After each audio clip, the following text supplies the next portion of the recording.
Okay. That's how I'd say you lead the way because because I have a pretty relatively good organic amount of knowledge about the deep ocean anyways. Okay. So I don't mind if you want to do holes too, though. If you want to do like holes, I'll throw in some holes. I'll throw in some holes every now and then. I've got a hole on there that's in the ocean, and I'll find a way. Find a way. That might be the opener right there. That's fucking great.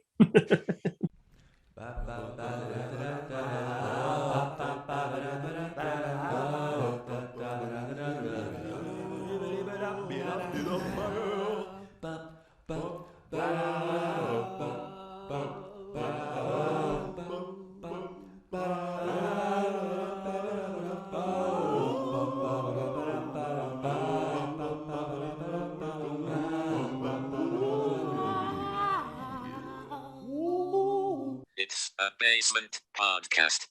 So just to piggyback on that statement, we're Dylan and Joe. We're back again for another week of the Dylan and Joe Basement Podcast. Oh my God, we're back again. And that was Joe. And Joe, what episode are we on today? Like what number? Ooh, boy, you think I'd be better at this by now instead of waiting till the moment seeing that last week was podcast. 54. Oh, yes, thank you. This week should be 55. Shiggity swell, Schfifty Five. Shiggity swat, shiggity five. Shiggity swell, Schfifty Five. Shiggity swell, Schfifty Five. 55. 55. Coming on a what? Do you guys? Does any of our listeners remember what Shifty Five is from? I don't know, but I bet we won't get copyrighted if we put that clip in right now. Yeah, I bet we won't. But it's been over a decade. Like it's been 15 years since 55. That's definitely true. So maybe it's older than a lot of movies. Well, I was gonna say that makes no sense because if we play a Led Zeppelin song right now that is 35 years old, 45. Yeah, but it's older than YouTube. 55 came out before YouTube existed. So Stairway to Heaven, dude. But we get copyrighted when we get that too. So no, it's because I don't think they sold an album that they're gonna have their Universal or Columbia Records, copyright strike us. We get in trouble when we use, artists that have like litigious, powerful corporations behind them.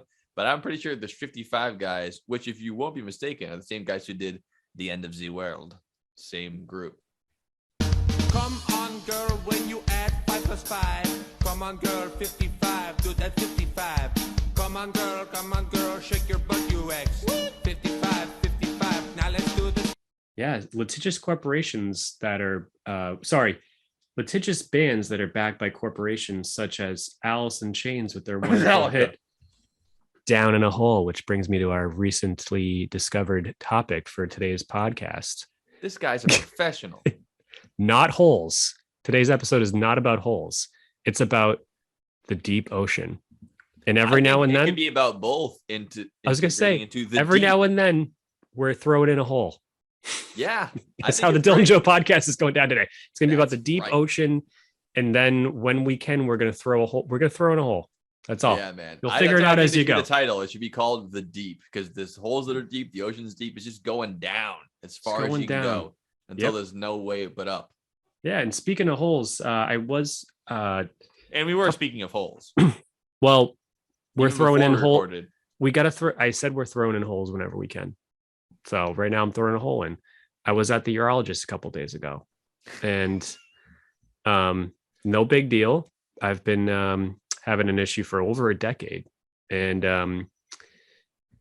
it was the first time where he was like, well, we can scope it, and we'll probably find some inflammation in there. And I was like, which way is he going to scope it? Front way? Well, it was just a threat. It wasn't anything. He was threatening you. He was threatening to put a scope in my wiener. The front way? Oh, good Lord. Yeah, in the wiener. Oh, man. I'd be like, I'll just die. That's fine. I was like, yeah, I'm good, man. The pain I've been in for a decade is really infrequent and not a problem. I just my doctor told me to follow up on it. He's like, yeah, it's fine. I'm like, oh my God. All right, cool. So I'm not doing that. That sounds completely pointless, and I'll just be in pain for the rest of my life. And I'd rather. I bet that 95% of men would rather be in pain for 10 years than have that done to them. It's like 1,000 cuts or cut my arm off. I'm like, I'll just take 1,000 cuts. It's fine. Exactly. It'll be painful and long, but actually painful and long, kind of apt for the story you're telling. Sorry, go ahead. Yeah, no, you don't want anything like that to be going in your front hole. It's not. I think it's supposed to go out, not in. Not good. And before we get into other things, I was also doing a lot of research today into holes in the world. A lot of them include the deep ocean for sure. Yeah. But one of them that comes from the deep ocean, it was a medical mystery thing. Or like, hey, you're an ER doc. What's some of the craziest shit that you've seen? One of the guys was like, I was a doctor on an oil rig in the middle of the ocean. Guess what their one of their number one problems is with men on oil rigs in the middle of the ocean, since we're talking ocean and holes. Scurvy.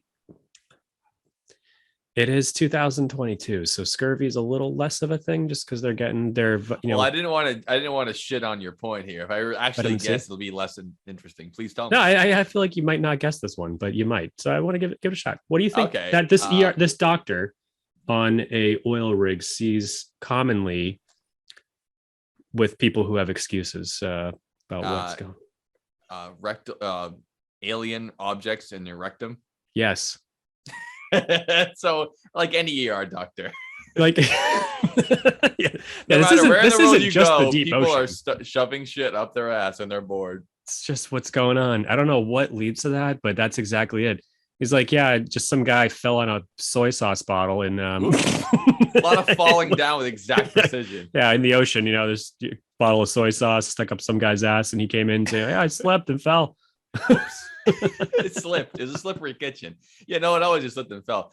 People slip and fall, and an entire light bulb goes up their ass big way first. You're like, whoops, that's a big slip. Yeah. In fact, that must have taken about 2 minutes to slip that far. Exactly. Yeah. Do you frequently walk around your your like cabinet with all your light bulbs in it naked? And I walk around ass first, lubed up, pre-lubed for a slip. Exactly. Yeah. Like you have a Vaseline covered light bulb in your asshole. Well, I cover all my light bulbs in Vaseline for easy retrieval. It helps them last longer. Yeah. Yeah, and I like the way the light. I like the way the light looks through the Vaseline when it's on. Glow. And it adds this layer of like realism that new LEDs don't have. So like take an old bulb, put some Vaseline on it, incandescent right up my. Throw it in the old light bulb, throw it in the chandelier there, and just like to look at it. I have a chandelier up my rear end. Yeah, then I fell on it. You wouldn't believe it. I mean, you wouldn't believe me if I told you. It's like you're right. I wouldn't. Yeah. Yeah, well, that's crazy. What is that? Is it just boredom meets sexual frustration? I think it's dude. I was thinking about it. I think it's dudes who are out there for 6 months. They jack off every day, and just like we've talked before, it's just never enough. At a certain point, they're like trying new shit. They're banging their mattress. They're doing whatever. Then like, you know what? Maybe if it puts it on my ass, then jack off. It'll feel better. Right. Probably. I'm probably being quite realistic about this, and then it does, and then all of a sudden, the fucking finger's not enough, and then the soy sauce bottle isn't enough, and then the light bulb's not enough. Yeah, and then the dragon, truly. Yeah, they're just chasing. Yeah, you exactly. Never have that first high, Yep, that's it. People. Then one day you're checking into the first officer on the oil rig, the medical clinician, and says, "How did you find an entire drill bit of an oil rig up your ass?" Yeah, exactly. Like Deepwater Horizon's drilling mechanic is up your asshole. Yeah, like we'll get into that, but that's a pretty deep. How did you get that in your room? Like that's insane. I mean, if they're gonna do it, jumped they could off use of the other other derrick at ass first, and I slipped. Yeah, exactly. Just going for a swim off the oil rig. Yeah, Wouldn't believe you wouldn't believe what was in the water and fell up went through my my pants fell off midair. Then I fell right onto the end of the drill bit that goes into the drill. I think they call that the what do they call the thing that you spin to tighten the drill? It's like a chock or a more than me. Fucking sounds English. Probably like it's something fucking weird. Anyways, it's just falling away from me. But yeah, anyways, enough about oceans and holes. From me. So anyway, that's what we're talking about today. The deep, whether it's holes or the ocean. Mostly the ocean. It goes deep in the earth. It's a big planet, and it's so easy for us to look up in the sky and see how far it is and into outer space and how far that is. It's infinite, really. But even just on this planet, if you look down, you can keep digging or keep swimming, and that shit goes for a long, long way, and you get really deep in there. I mean, real deep in there. Real deep. Yep, you can get real deep. Hell yeah. Yeah. So let's step ladder our way down into the ocean. Why don't we start with that, Joe? Sure thing. Let's take a dip. Going So on. I figured I'd take us on a little journey of our magical submarine we're on today. And this submarine works at any pressure because every single one of these devices we're going to talk about today, we're not talking about devices, but each layer of the ocean, you need a different kind of vehicle to go in. I mean, even military submarines are not equipped to go to the deepest parts of the ocean. It's very specifically built to do each of these things. But we're lucky. We have a magical one on the DJBP. DJBP was one of the engineers. He's coming along with us on the ride. He's actually made out of the same materials as a deep water submarine. So he can do anything. Yeah. He'll be fine. Space, deep water, fire, nothing that guy can't do. Exactly. You can do anything. So the first layer of the ocean you get into is the part that every single thing you know about the ocean basically is that it's the first 200 meters. So 600 feet is basically everything that you and I think about the ocean. That's where it happens. And it's usually only 100 or so miles off the coast. So even though the ocean is making up most of the entire planet, every part of it we think about is like just a little edge part, just a little shallow. If the ocean was a swimming pool, we're all hanging out in the shallow end all day long. No one gets off the diving board and goes into the real deep parts of it, because the deeper you get, the harder it is to survive, the less light there is, and the less food there is. And that's it. You're basically like in the equivalent of Mars at some point. There's no food. There's so much, things that will destroy you. Why would you even live there? That's where we start. On the edge. They call that the epipelagic zone, or I don't even want to, epipelagic zone, whatever. Fuck it.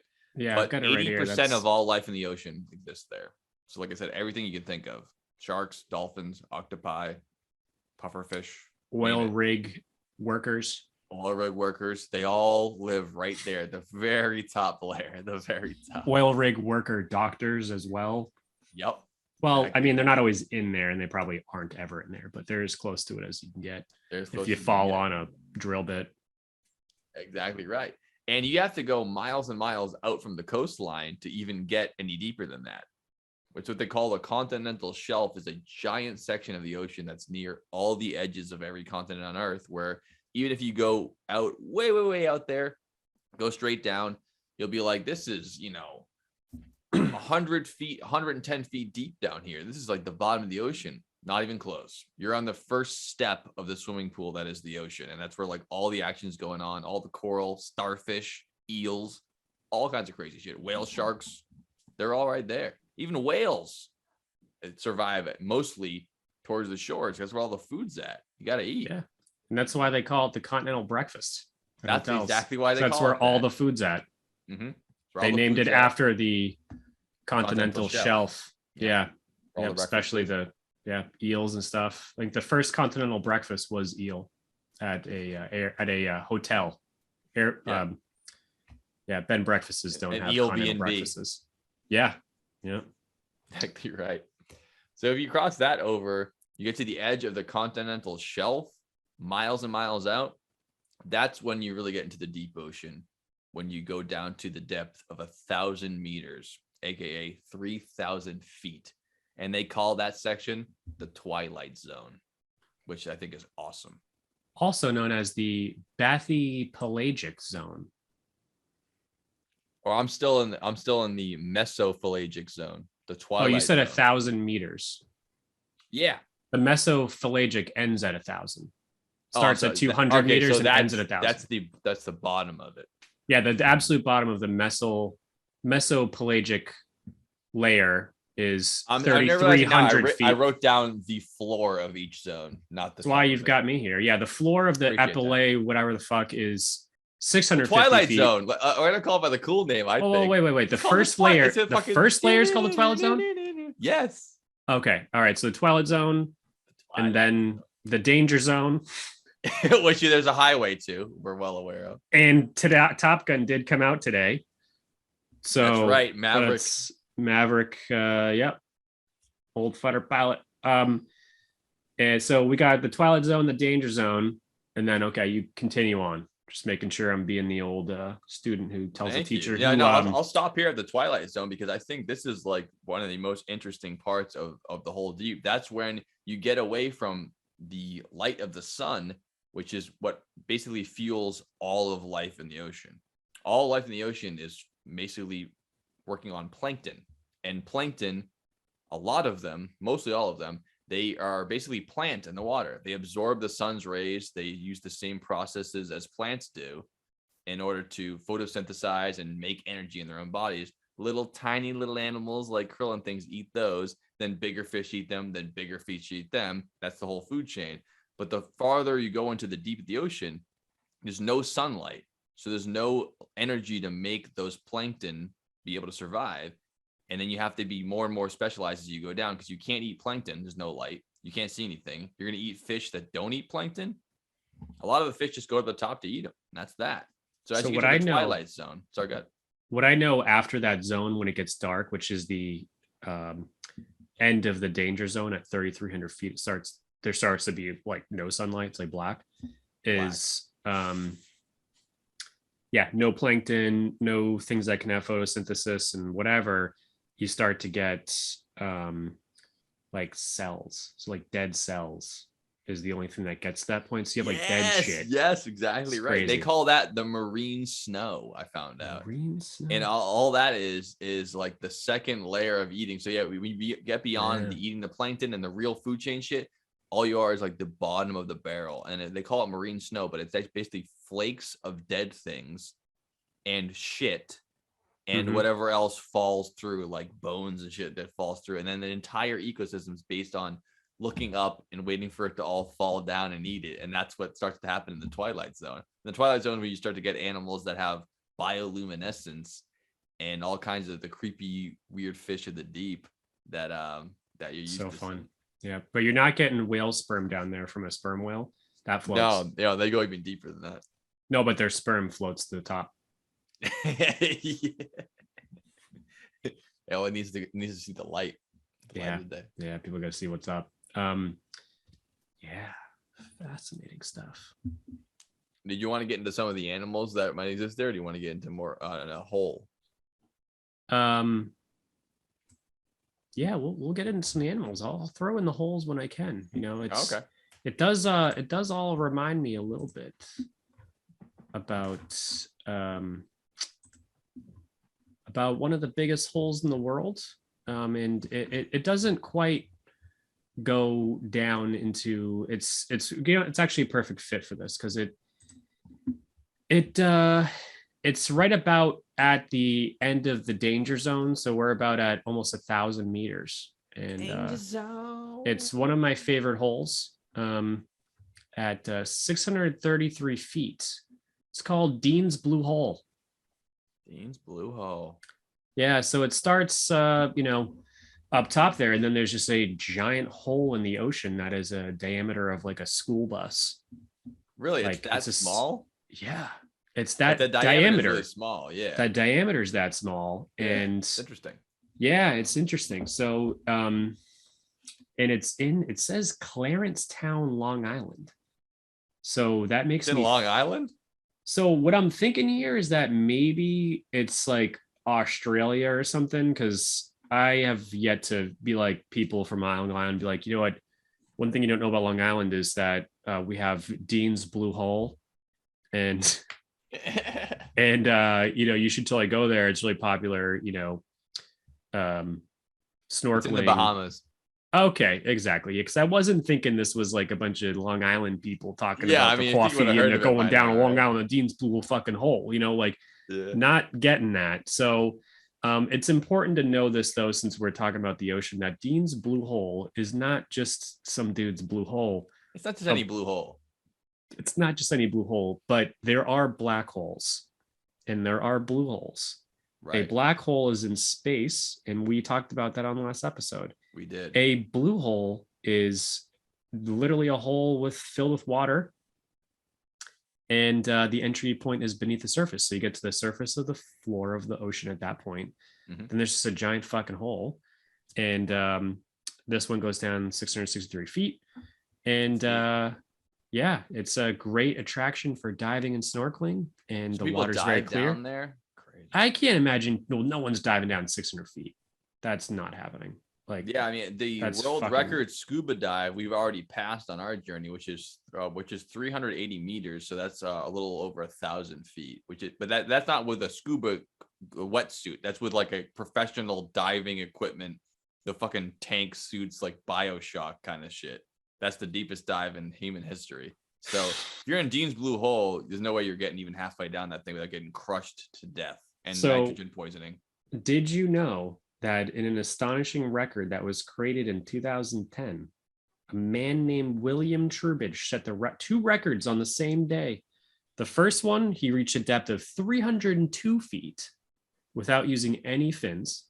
And in the second one, he dived to 331 feet in a single breath. So he was one of those extreme divers. Take one deep breath and they can hold their breath for up to 14 minutes. Free divers for 14 minutes. That's fucking crazy. And he didn't use any fins, no fucking tank, no nothing. I don't understand. I mean, imagine holding your breath for 5 minutes without moving, with your eyes closed. That's very hard to do. And then do it for 14 minutes, going deep, and you knowing that if you don't get up, you will die. So every breath you take, every move you make, I'll be watching you. But also, you have to go back up the other way. Yeah, you can't just go down. I can't even run 600 feet. I mean, that's crazy. And then he gets to tell everybody that, oh yeah, this is how deep I can dive. I can dive half of the depth of Dean's Blue Hole. Everyone would just start shitting their pants. They go, "What? Dean's Blue Hole? You did half of that?" He goes, "Yeah." Yeah. So and basically he swam the full distance of Dean's Blue Hole because he had to swim back up. Yeah. Yep. That's fucking crazy. What a beast. Really crazy. So yeah, so that gives us, mixture of the Twilight Zone and the Danger Zone. Yeah. In Dean's Blue Hole. So now we keep moving down. Let's keep going around our area there. Well, I thought we talked about a couple of animals that live at that depth as we reach the past the danger zone there. There's some creepy ass shit down there, man. One of them is the I don't know if you ever heard this thing, the sarcastic fringe head. It doesn't ring and a bell. No, that's not the internet's nickname for me. Okay. I already hear you chattering out there. You gotta see a picture of this thing. It's a fish that's mouth opens up like the predator, and its entire mouth opens up like this, and it swallows the shit up and grabs it. It's a big old fish. I'll put the picture up for the podcast. But I was looking at some of these creepy fish that as you get into the next zone, past the danger zone, which is the midnight zone. The midnight zone is built beneath 1,000 meters, aka 3,000 feet, like Dylan was saying. And that's when all light ceases to break through. So everything is pitch black. You have to bring a flashlight with you or there will be no light no matter what time of night or day it is.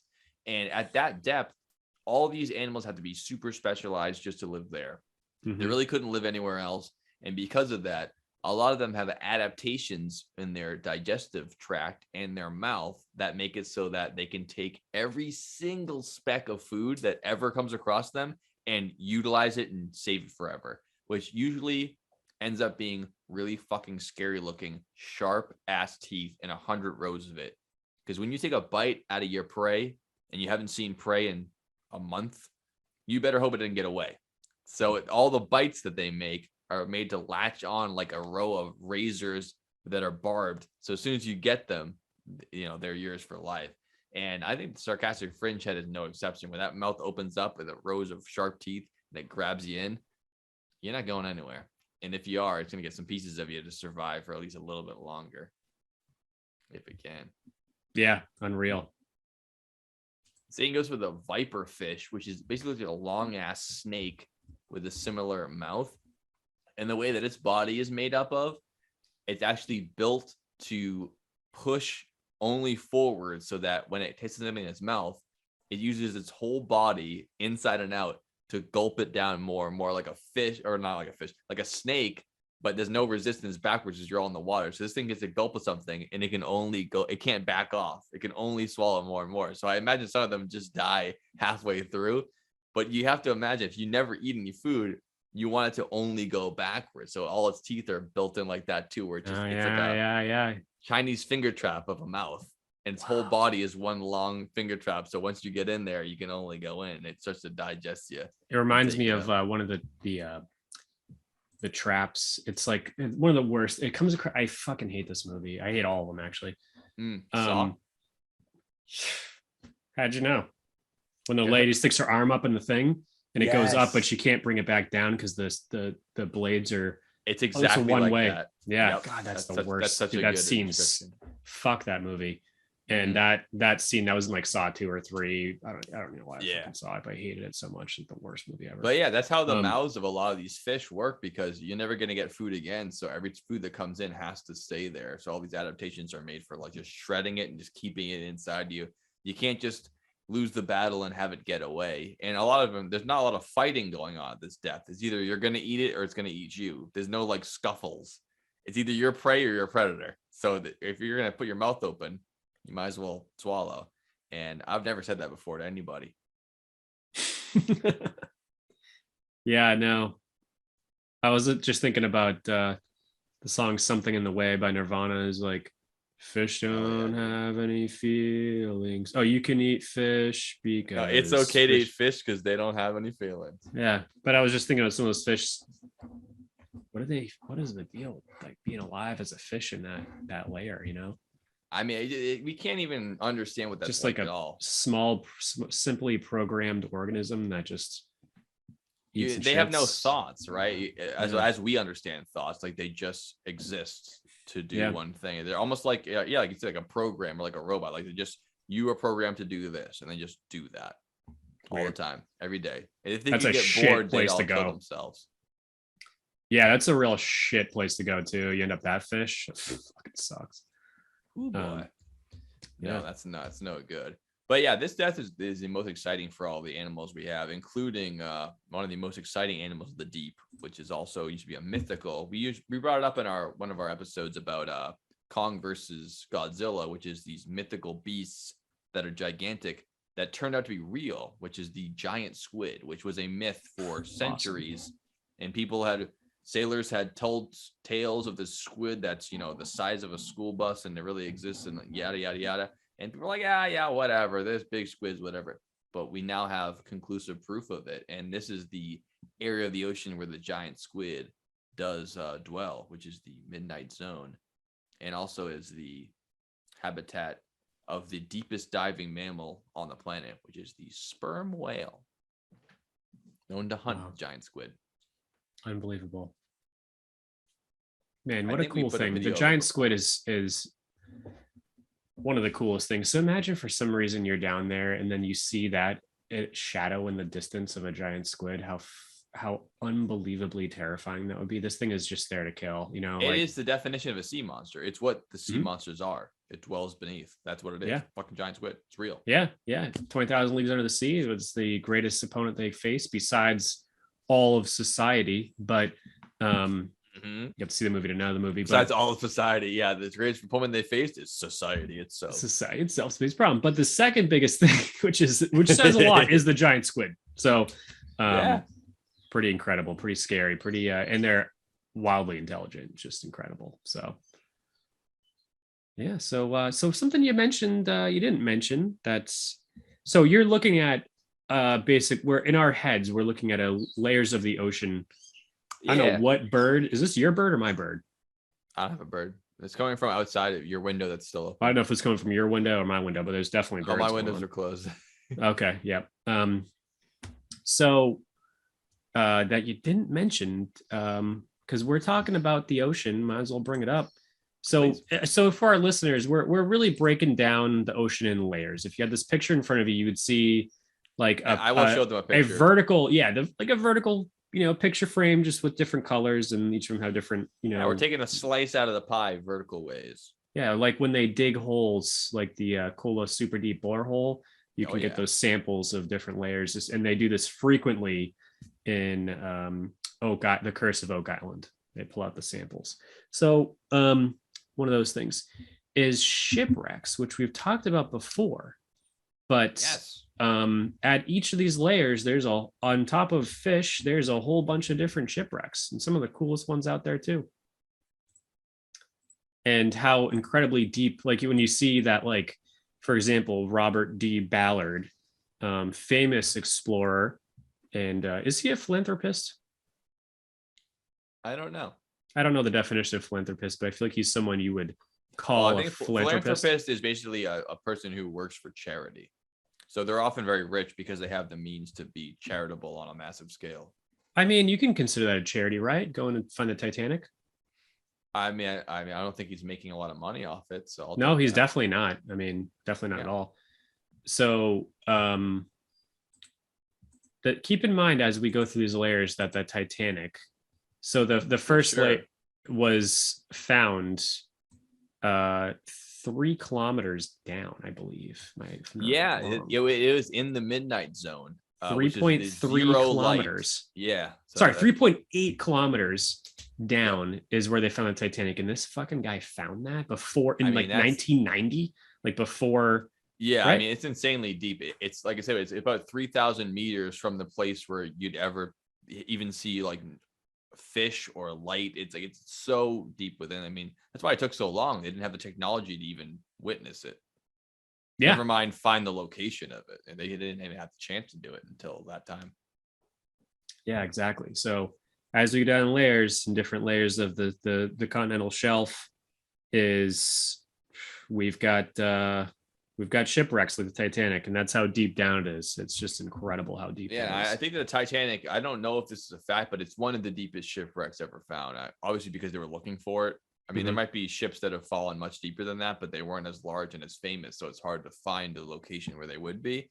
But I mean, that's about as deep as you'd find most human-made stuff. Is that 4,000? You're not going to find a ship inside the Mariana Trench necessarily, because it's just such a deep hole. We're going to get to that. We're going to get to deep holes in a bit because I know all about those deep holes. But so 4 kilometers is how many miles again? I always get confused. Just 3 miles in a kilometer. Fuck, wait. I don't know how many miles it is. I know how many meters it is, which means I know how many feet it is. Well, a kilometer is less. Think of a yardstick and a hot dog. Well, you just change it up that way. So 4,000 kilometers is 4 kilometers is 4,000 meters. So it's 12,000 feet relatively. And a mile is 5,000, 5.6. So let's say it's, about 2.5 to 3 miles. Okay. Yeah, that's pretty deep. It is deep because, 5 miles is pretty far when you're looking across. But if you're going up and down, there's nothing really. A mile up is insane. You're 2 miles up, you're at a cruising altitude of a jetliner, right around there. So 3 miles in, you're going deeper than you'd look up when you see those little tiny planes with their chemtrails behind them. I mean, that's fucking far. And there's nothing but you and blue sky between there. Imagine going straight down into the deeps of the ocean and what that means, which we haven't addressed yet, which is the sheer pressure of the water on top of you, which is why it's impossible to go down there anyways. It's easier to go to the moon because there's nothing in between you and the moon besides a bunch of science problems on how not to die going up. The air gets thinner as you go up too, so it's even different. But and the air is the thinnest in outer space, which is 0. Yeah. Water weighs 8 pounds a gallon, so a gallon of milk technically should weigh 8 pounds. Right. And as you get deeper in the water, the more that pressure is layered on top of you, because if you're 100 feet down, that's 100 feet of water pressing down on your body. And now you're at the diving record, which is 400 feet down. That's 400 feet of water pressing down your body. At this point, we're relatively 3,000 meters, which would be 12,000 feet down. That's 12,000 feet of water pressing down on every inch of your body at the entire time. And there's animals down here just fucking floating around, just eating. Yeah. And if a gallon of milk is about a foot, that's 12,000 gallons of milk in a straight line, like the Burj Khalifa, just milk on you. I know it doesn't work quite like that because of buoyancy and displacement and all the other physics principles, but it's a good way to, we're trying to visualize people who are just driving their car to work, what this is all about. And gallons of milk, 8 pounds a gallon, 12,000 gallons on top of your head, gallons of milk. You have pressure inside your body. Human body is a little buoyant anyways. It's a crazy thing. Yeah, you have to be hyper specialized to be in a place like Mhm. that.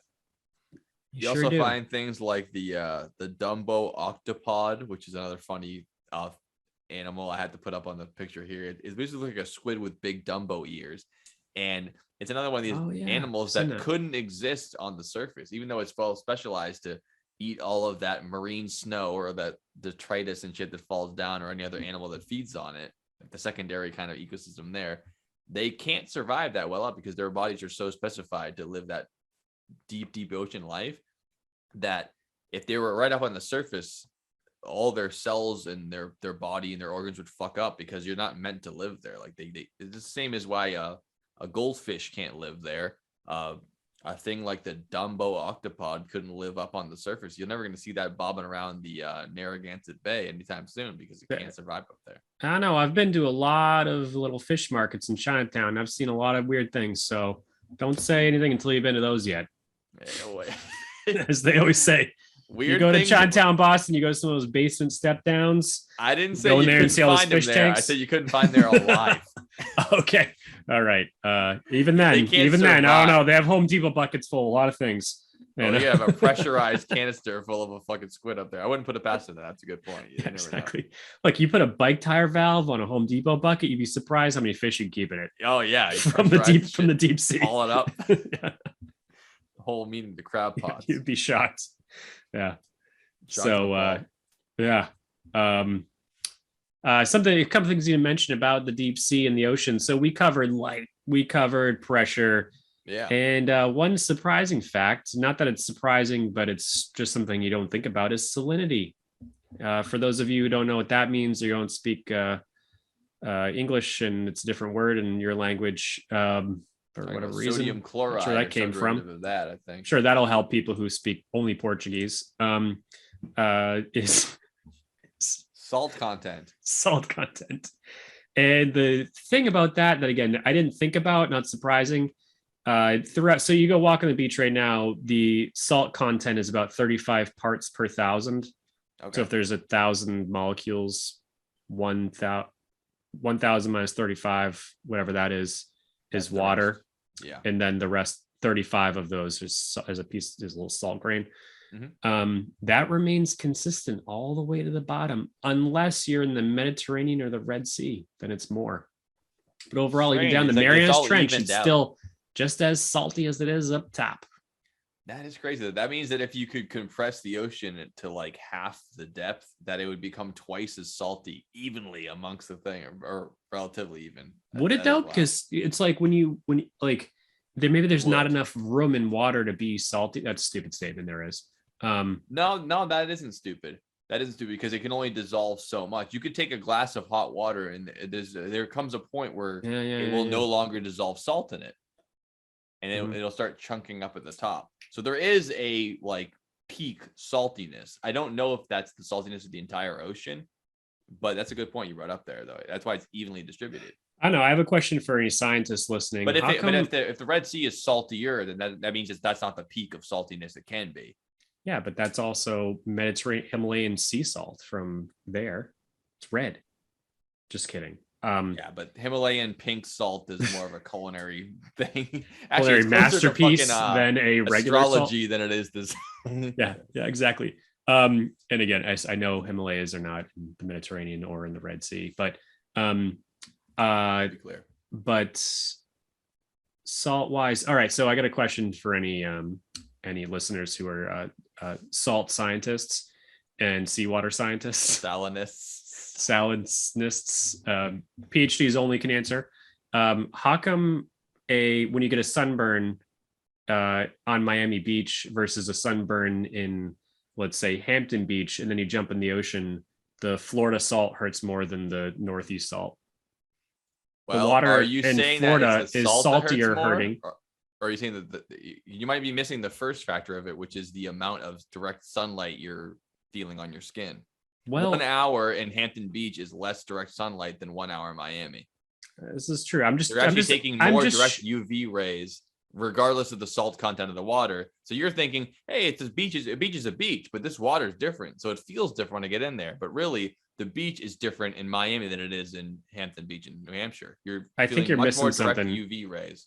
A beach isn't a beach. I picked two equally trashy beaches that are like the Walmart dumpster fires of the East Coast. Hampton Beach and Miami South Beach, same thing, as far as I'm concerned.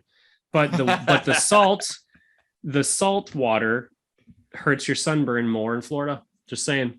Look, I'm not a scientist, but I do know from my the seat of my pants that the water feels saltier in Florida than it does. I believe you, but I was trying to posit some hypothesis of why that could be. I don't know. It could be because I have more of a sunburn in Florida.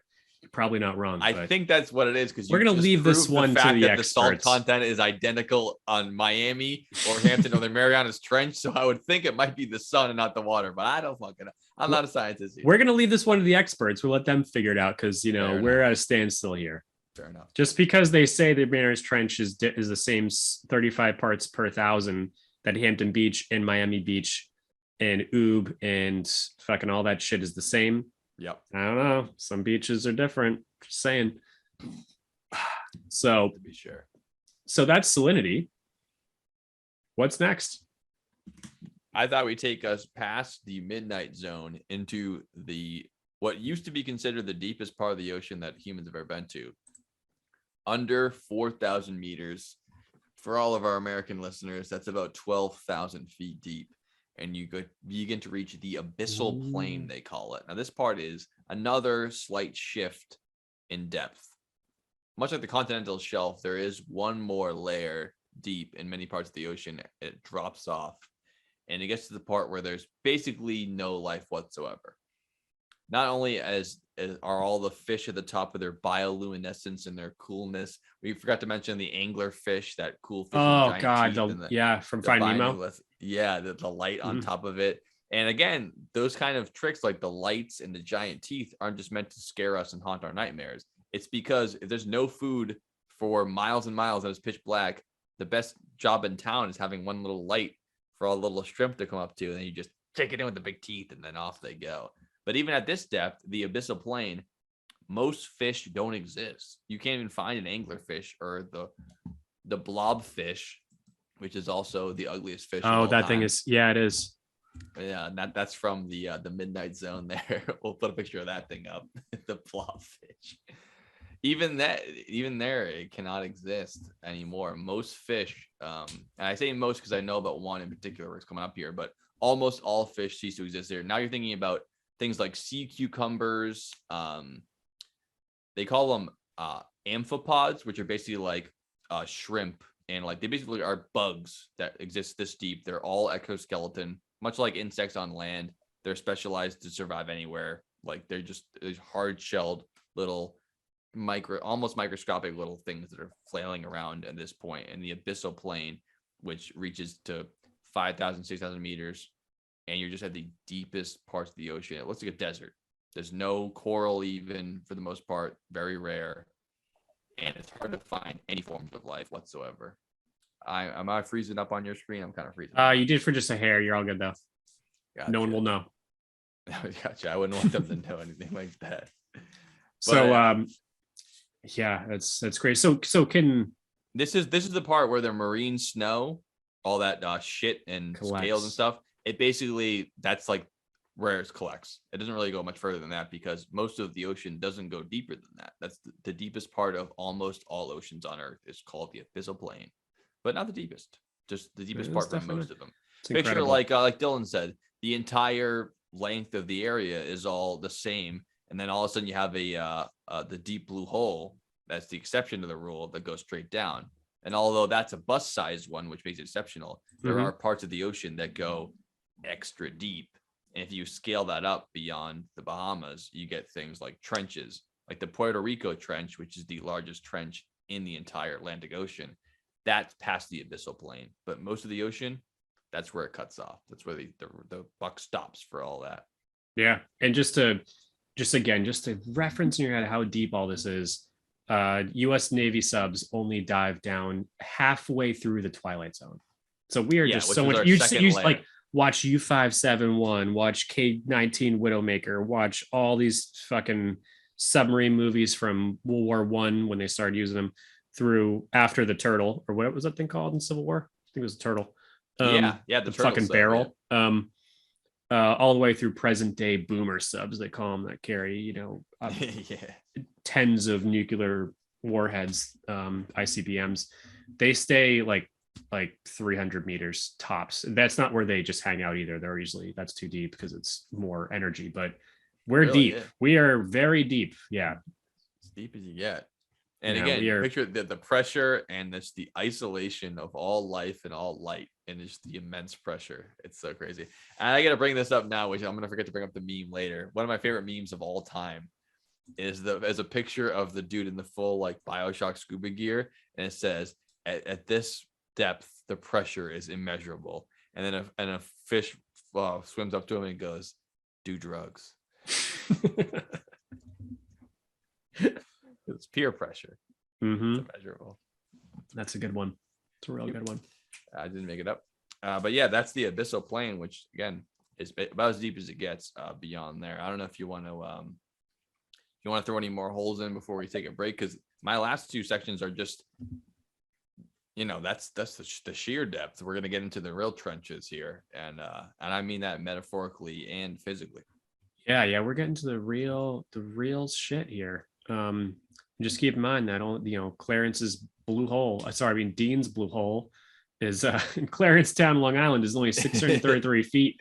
But we got other holes that end up getting water in them, like the Kimberly diamond mine. A lot of diamond mines get some water, but they only go down to 700 feet. Is the Kimberly one?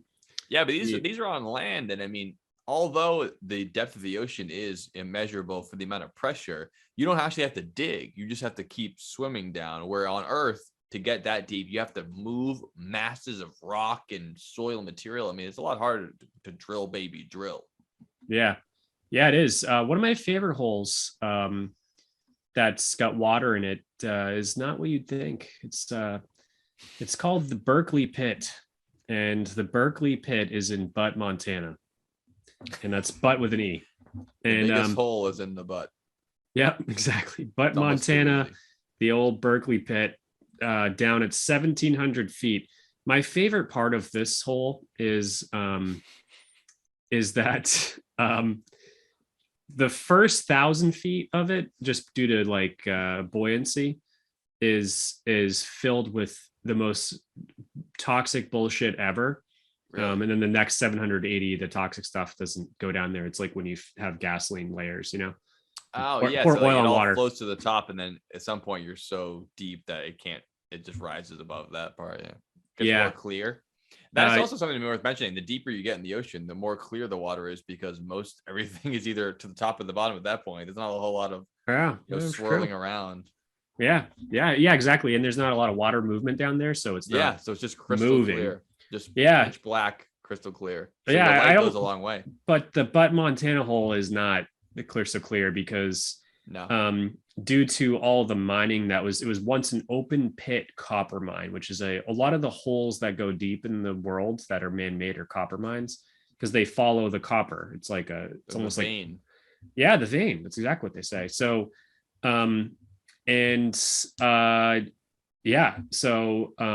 it just got fucked after just mining with toxic chemicals like copper, zinc, and specifically sulfuric acid. That hole in Butte got fucked, huh? Butte got fucked so hard because of this. So this podcast is so cool, dude. So it's it's a mile. This podcast is so cool, and I hope you guys, and we want to thank everybody who listens to this podcast, because we love all you listeners. We couldn't do without you guys. Thanks for listening right now, talking about buttholes right now in Montana. Yeah, with an E. But yeah, with an E, 2 T's and an E. So thank you guys. Just we don't give you guys enough shout out. And this hole, one of my favorite part of this hole, besides it being a pollution nightmare, is that the city, town, whatever of Butte has they hire multiple people every day to have maintain their automated propane cannons all around there. So they hook up rhino tanks or whatever, rhino gas Blue Rhino. Blue Rhino. Blue Rhino. They have those hooked up to this like PVC cannon thing that ignites it and shoots a sound wave over there. And they have multiple in there, and they do this because they have migrating. They lose tens of thousands, if not hundreds of thousands, of birds in this lake. Oh, they land in the toxic geese lake are migrating, and they think that's just coming in to chill. They land this thing, and they fucking die. So they're like their entire job is to have these maintain these propane cannons, and then if those don't work, they have a whole arsenal of rifles that they shoot at the birds with. So to save the birds. So someone's entire job in Butte, Montana is to literally shoot at birds to save them so they don't land. These are probably like environmental scientists that are like now using their powers for good to destroy. Yeah, exactly. And they just are shooting at birds, and that's their entire job. And then on top of that, they spend so when the Butte, Montana hole called the Berkeley Pit doesn't called the Butte hole. They really fucked up. It should be called the Butte hole. The Butte hole in Butte, Montana. They really fucked up.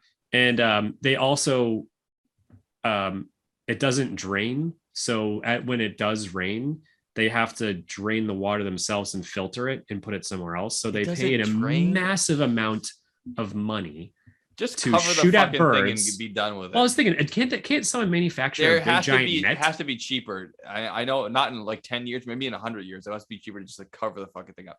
It's like a septic tank, right? You just collapse it, fill it with cement, sand, just fucking be done with it. Just something. I mean, it's 1,700 feet deep, a mile in diameter.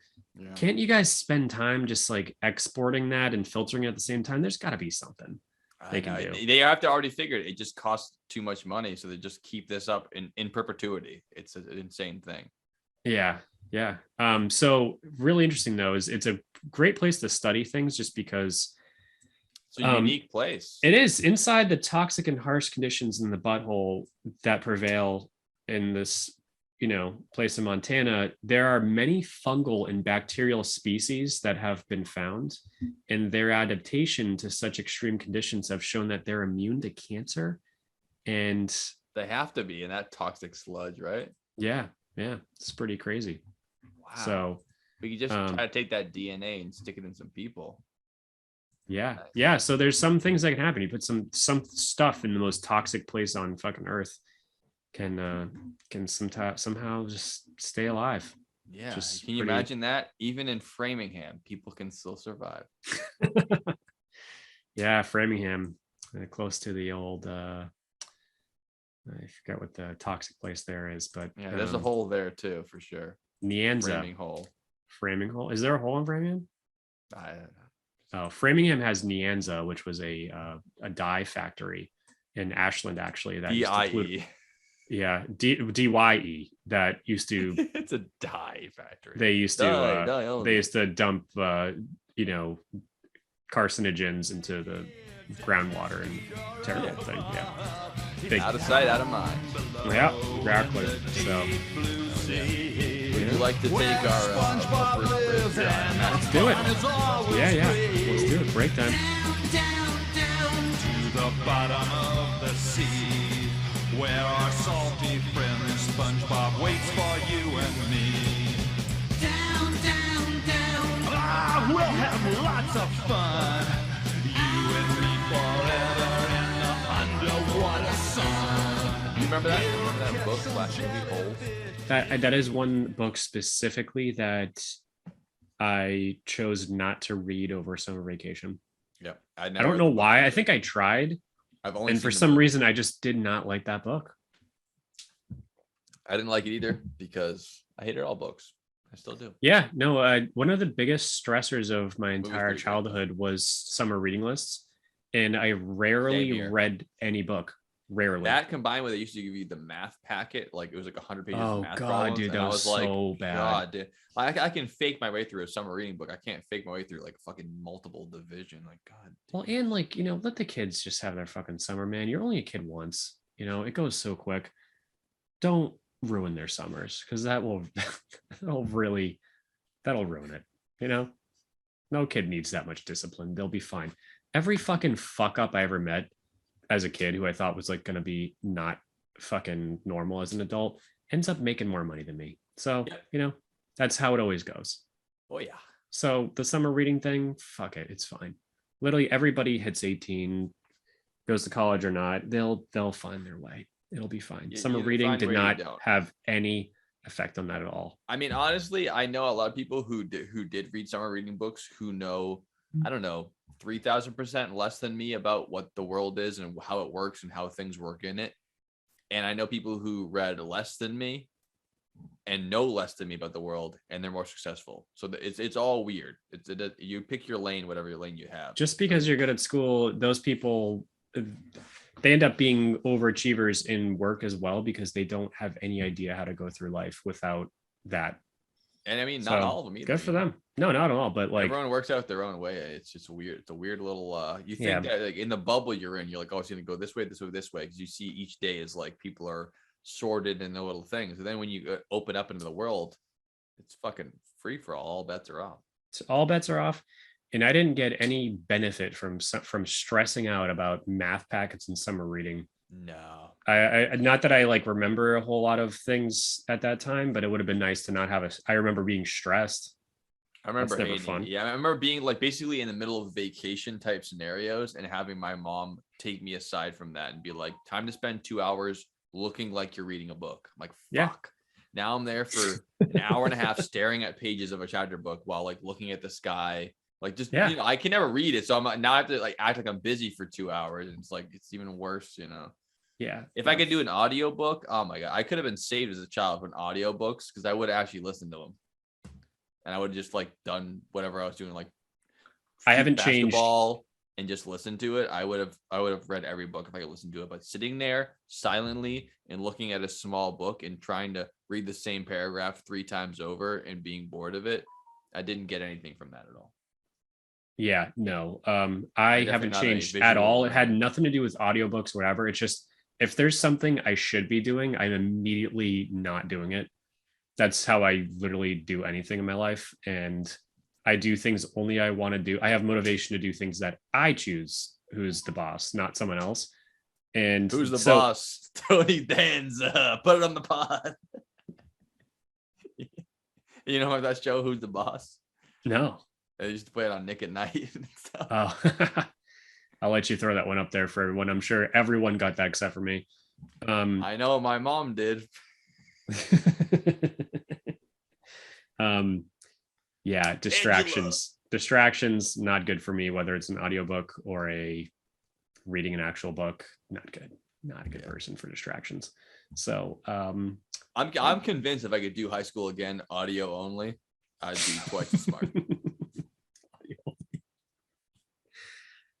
Yeah, there's a lot of things, funny stuff. So even when I do research for these podcasts, I'll read stuff, but only so I can pull it up and write it down. If I want to learn about it, I'll put on an hour-long YouTube video. I'll just listen to it. And half the shit I know right now, I'm telling you, I didn't read it. I heard it. And now I'm spitting it back out to you. So I do the same thing, but what happens to me is I get too involved in it and I get too excited. So I don't put any attention to actually finding a reliable method to memorize it as I'm listening. Okay. So I unfortunately I will listen to a couple days or hours, whatever, depending on the day, of podcasts, YouTube videos, whatever about a certain topic. Yep. But for me I could have a conversation with it about you, but to put it in a structural way and then be able to reference the fact that the Burj Khalifa is 0.8 kilometers high is not something they'll do. Yeah. I get that. Yeah, that's so I need to read. But speaking of Burj Khalifa, we're not going to talk about it at all. And we're going to talk about the get right back into it. We did our Burj Khalifa combo already. Yeah.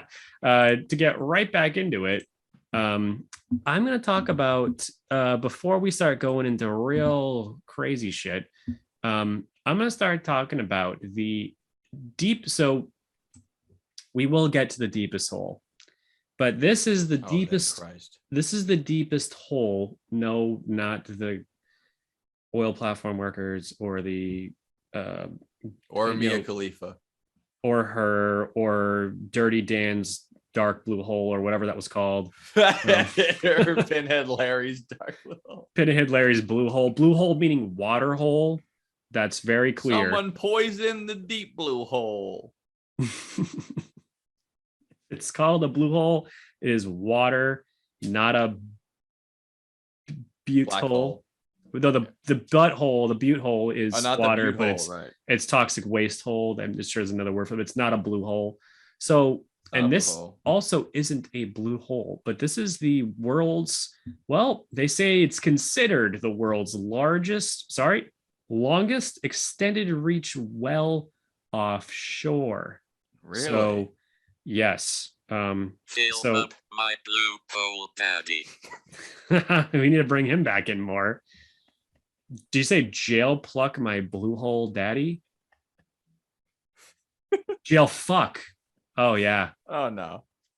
Fill up. What? Okay. No, I can hear it. I just am like really bad. Oh, he with said ears. fill up. Fill up. Fill up my blue hole daddy. Yeah, there we go. That's what probably a lot of the oil workers at the Z44 Chival well are thinking about right now. A basement podcast. There we go. Thank you, DJ BP, and a special guest Stephen Hawking for chiming in on the Z44 Chavo well. Is this in Russia as well? It is. Somehow they don't give a shit about how deep they go as long as it's on land, baby. That's right. So it's considered the world's longest extended reach well offshore. So it's very similar to a hole that we have coming up, but it's located in the Russian island of Sakhalin, Sakhalin. On August 27, 2012, fucking Exxon completed this well and reached a measured total length of 12,376 meters, also known as 40,604 feet. So the difference is they started on water and then went down through the water before they hit land. That's why that is actually deeper than the deepest part of the ocean. Then meters, 12,000 meters, 12,376. Yeah, that's deeper than the deepest part of the ocean. All right, we'll get to that in a they second. actually drilled down deeper than the ocean is. That's incredible. But they went through land the whole time. So, well, they went through water, then land. Yeah. So I just want to say before it's not natural. So I didn't want to bring it up. But thanks for bringing it up, because that actually is a great incentive to bring up the rest of the conversation, which is how deep can you get? It's basically oil. Like, why else would you make a drill to go down that deep? It's not for science. If it wasn't Exxon or there is British one for Petroleum science. or Shell or whatever company you want to do, the incentive to build a machine to do this incredible feat of drilling down deeper than any man has understood before is to get that rich black gold. And it's worth paying $7 billion to design a device to drill down, because you give me that fucking oil, baby. Give me that money, motherfucker. Damn, that's what it is. It's incredible. It's amazing though. Yeah, it's the deep. I mean, I went so far down this chart of depth before I'm like, wow, that's as deep as an airline would fly underwater. What's deeper than that? It's like drills, oil drills. Yeah. Give me that oil. Drills. Deep and down. Unreal. It's incredible. So that segues into is that called Jim Sokolov Island? It is. Yeah. That's awesome, dude. Yep. I never heard of that one. Yeah. Yep. That's Jim Sokolov. Fuck. It's very deep. But yeah, because I was going to say that so not as deep a total drill, but the Deepwater Horizon drilling site, because it was set right on the water and not on an island, which I don't know if that, because that is straight down through the land, might be easier or harder. I think this started on like a water platform and then went through water down to land and then gotcha. Land. Yeah, so the Deepwater Horizon drilling platform went 10,683 meters, which is not only impressively deep, much like the Jim Sokolov drilling site, but also that it's famous for creating the largest oil spill in the history of the planet, which is that the pipe or drilling mechanism burst and released untold amounts of that deeply sealed oil for millennia out into the ocean where it does not belong. And you called this uncountable amounts of sperm wildlife. whales. Yeah. and still destroys the Gulf of Mexico to this day. Nice job. And you BP. called that the Barry Feinstein deep super bore Yes. blue hole? Yes, the Barry Feinstein seal duper hole, super duper deep hole. Super deep blue hole. Yeah. Yeah. Not as We big got as the Jim Jim Sokolov. Sokolov one. Barry Feinstein. Yeah. Wow, those guys. Yeah. Always coming together. I can't wait till Morgan and Morgan drills That's their exactly hole. what I was gonna fucking say, because he represents more territory than Barry Sokolov and Jim. Sorry. Barry Feinstein, Jim yeah. Sokolov. No, I can't wait till his hole comes out. It's gonna be even deeper. Fucking Morgan and Morgan. You know his hole is way fucking deeper than the rest of them. You see his he fucking might hit face? the Earth's core. Yeah. By mistake.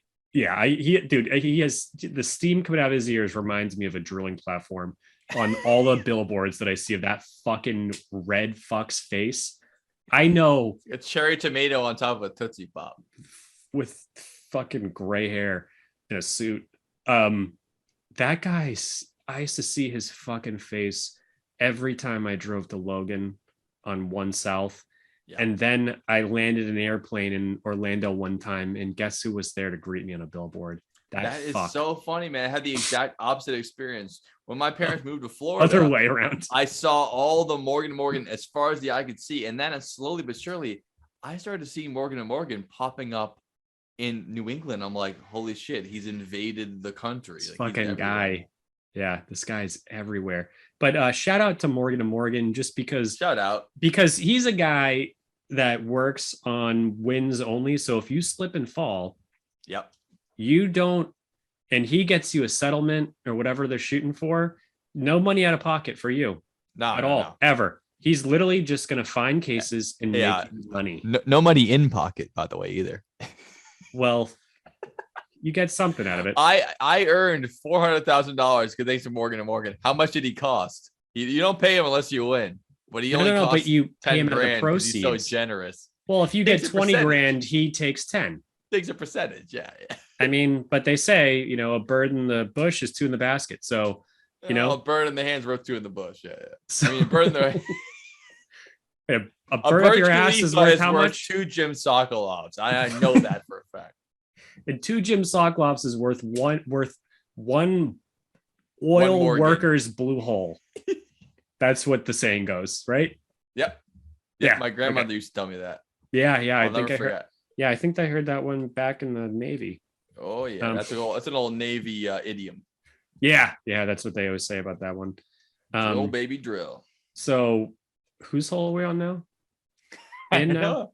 I'm in the abyssal plane over here. that's what I thought. So now we're on to natural holes. Yeah, I've changed my background to get deaper and deeper as I. Yeah, go. not lawyers who's got the frame blowing out of their asshole.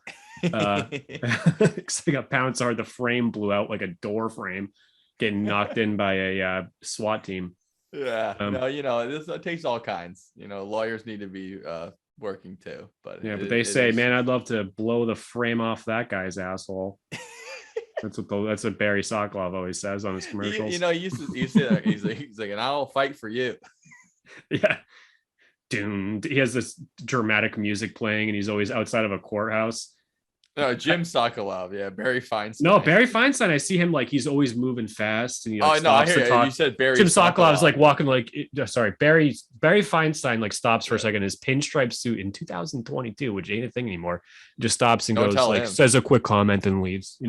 Like he's on all of his commercials. He's not like, I'm Jim Sokolov and I fucking whatever the fuck. He's walking by very quickly. Goes, yeah, I have no comment, and then leaves. Like he's way different. It Way is different amazing, lawyer. right? Have you ever seen an advertisement for a criminal defense lawyer in your life? Anywhere? No. Are you a criminal? Saul. Better call Saul. A whole show about him. Yeah, that's a show they made because they're like, it'd not be funny if they actually had a commercial for a criminal defense lawyer. No, they're all personal injury lawyers or lawsuits against corporations so you can harvest money because you bonked your head. They don't care about you. They rig that money and they call them ambulance chasers for a reason. I think it's always funny. You a murderer, rapist, Every drug billboard dealer, you see bank for a robber, or fucking scam artist. Well, hit me up. Yeah, because they figure also you don't have any money. And if you do have money and you're a criminal, you don't need an advertisement. Your friends have one too. It's called white collar crime. Yeah, and there'll be a court-appointed lawyer to you, regardless, and they're gonna Public suck. defense advertisement. Dude, that's gonna be a moment. So imagine you really fuck up because you're a piece of shit, and then you get a court-appointed lawyer, and then you're just wondering who's gonna come through that fucking door, and you see him, you're like, God damn it. Dude, it always makes me think I'm of going my to jail. cousin Vinny. I'm going the guy to jail. who's stuttering the whole time. My client, and like, oh, we're fucked. We're gonna take the left. Because you can't choose them. They just are that. It's so funny. It's just so funny. Yeah. Like, oh shit, I'm doing life. I'm fucked. What a terrible day. It's so good. And you get to have a nice night's sleep in the jail cell that you came from. Like, this is Can't fucking talk. my entire life is spiraling through my brain right now. Cannot. Oh man, survive you it. gotta be drunk to be a fucking criminal at a courthouse. There's no other way. And you're not gonna be. You're not Yeah. gonna be. No, unfortunately, yeah, because you're coming in cuffs. Yeah, that'll sober you up that night. You'll never get drunk again. Yeah, your Majesty, can I please have a drink? No, that would be great. Any last requests? Can I get a drink? My last one ever before I have toilet sangria and get a God damn it, please. You tack another 5 years of my sentence for contraband while I'm trying to get buzzed in jail. Yeah, can I do this thing where I do the last meal before I get executed now? Yeah, my last meal before I go in. Like, can I do that arrangement before I go to jail? Because I really can't fucking wait. Yeah, can I request whatever a it phone is back? call Hopefully I and my die last before then. meal? Yeah. You want to speak to your lawyer? I want my last meal now. Yeah. Can I have a 64 pack of 6.9% IPAs, please? Right now. Can I get a bottle? Can I get a bottle of Everclear and a lime, please? Yes. Oh, gross. And a lime. I feel like that would go better with like a fucking oatmeal. Like Everclear. I don't know. Ossifer, can I get a Ossifer? Can I get a bottle of Everclear and a funnel, please? Yes. I want to request. Oh yeah, dude. Honestly, if that's that point, and they're like, all right, you get one Heineken, I'd go right up my ass. Oh yeah, Not a question. Hey. Hopefully, it kills me. Dump it in your eye. Yeah, just put in like, all right, this is gonna taste good, but everything else is gonna make me way more fucked up. So I'm gonna put it wherever I can to get as fucked up as I possibly can before they send me away to jail. You're just rubbing the bottle cap on your teeth just to get something. Oh yeah, just cutting some sort of like capillary to get alcohol in your bloodstream quicker. Just anything. Straight in.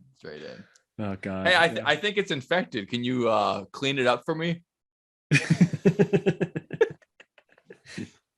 Isopropyl alcohol should do the trick. Right there on the right tongue. Yeah, and then you tell them, yeah, I can smoke a cigarette in one drag. Can I have yours, please? Smoke wouldn't even go anywhere. Let me show you the trick. I'll just swallow the smoke. It'll just stay inside of me, whatever I can get. I promise. I won't even smell it. Isn't that crazy? They used to actually give people cigarettes like in an interrogation room, like, need to smoke, be like, yeah. You think they still do? I mean, I wouldn't know. I hope they do. I don't think they still do. Why not? I've seen a lot of modern interrogations, and they don't do it anymore. Yeah. That's not fair. How else are you supposed to I think to it's a legal thing for the health benefits of the police force, where they're like, you can't. It's like it's same as like other places, like you can't let people smoke here because you're risking people's health, so you can't allow them to smoke. One, how are you supposed to interrogate someone without smoking, and how are you supposed to be interrogated without smoking? That's so true. It's like it's so weird. Yeah, like we're just gonna sit here. Smoking it. I mean, it gets them talking for sure, but I've seen them get them McDonald's. I've seen them get them like Coke and stuff like that. Coca-Cola. Yeah, Coca-Cola. Everything except for alcohol and tobacco. Yeah, exactly. Anything that's not going to work. Alcohol and tobacco is one thing that can't. There must be some kind of law that was passed. It's like you can never do that again. And it's like, well, there goes our interrogation. It's going to take 3 more days now to get him to talk. I can't give him a pack of Newports and a fucking nip of Dr. McGillicuddy's. Yeah, bummer. So anyways, that's a truth serum, right? Get a fucking handle on and be like, all right, what really happened? It's a good fucking start. We're friends, right? Come on, let me know. Yeah, I'll have a sip too. You want to do shots together? We'll do shots together. Yeah. It's a good start. It's a good fucking start, man. I mean, it would get them talking, but unfortunately, if they ever admit that they're under the influence, it's all inadmissible. So there's cases where people, when they ask them, they're like, "Are you sober?" And they'll lie and say, "Yes, I am." And they go, "Gotcha." Because like as soon as you say you are, they can still use it. But if you say, "I think I'm under the influence," then every word you say they can't use against you because you might. It's good to know. Every listener should know that. It's good to know. I've watched there are times where you should tell cops you are drunk. Yeah, when you're already in the jail, go ahead and say that because they can't get you with worse than that. Yeah. They can't charge you with 10 years for being drunk. So if you say everything I said yesterday, I was drunk, they can't take it. Yeah, like you were in the drill cell. Yeah, I know. Oh yeah. Yep, stuck it up my ass, brought in. Yeah, I lied about all of that. Oh yeah, that's great. Yeah, it's just not as fun as it used to be, man. It used to be more fun to be imprisoned. Yeah. Yeah, shit went down. Yeah, shit went up too. Real far up. Oh yeah. Anyway, speaking of holes, we should probably get back to the depths here. Yeah, let's get back to the depths. So let's carry us on where we're at. Speaking of carry on, Parkway Drive. I was gonna say good song, yeah. Yeah, but their song, I don't remember the exact name of it, but their whole fucking album's called Deep Blue. Yeah, well, that song that if I could remember it better, which is "Bury Me 5,000 Fathoms Deep," and I always think about that, the depth of the ocean. I think it's called "Bury Me." The new album's called "Bury Me." Oh, I think not their new album. What do you think I am? I think it's called "Dead Man's Chest." Actually, is the name of the song. Yeah. But either way, great fucking song. If I can sneak that in right now, that'd be good. If otherwise, Joe, shut up. Keep moving on.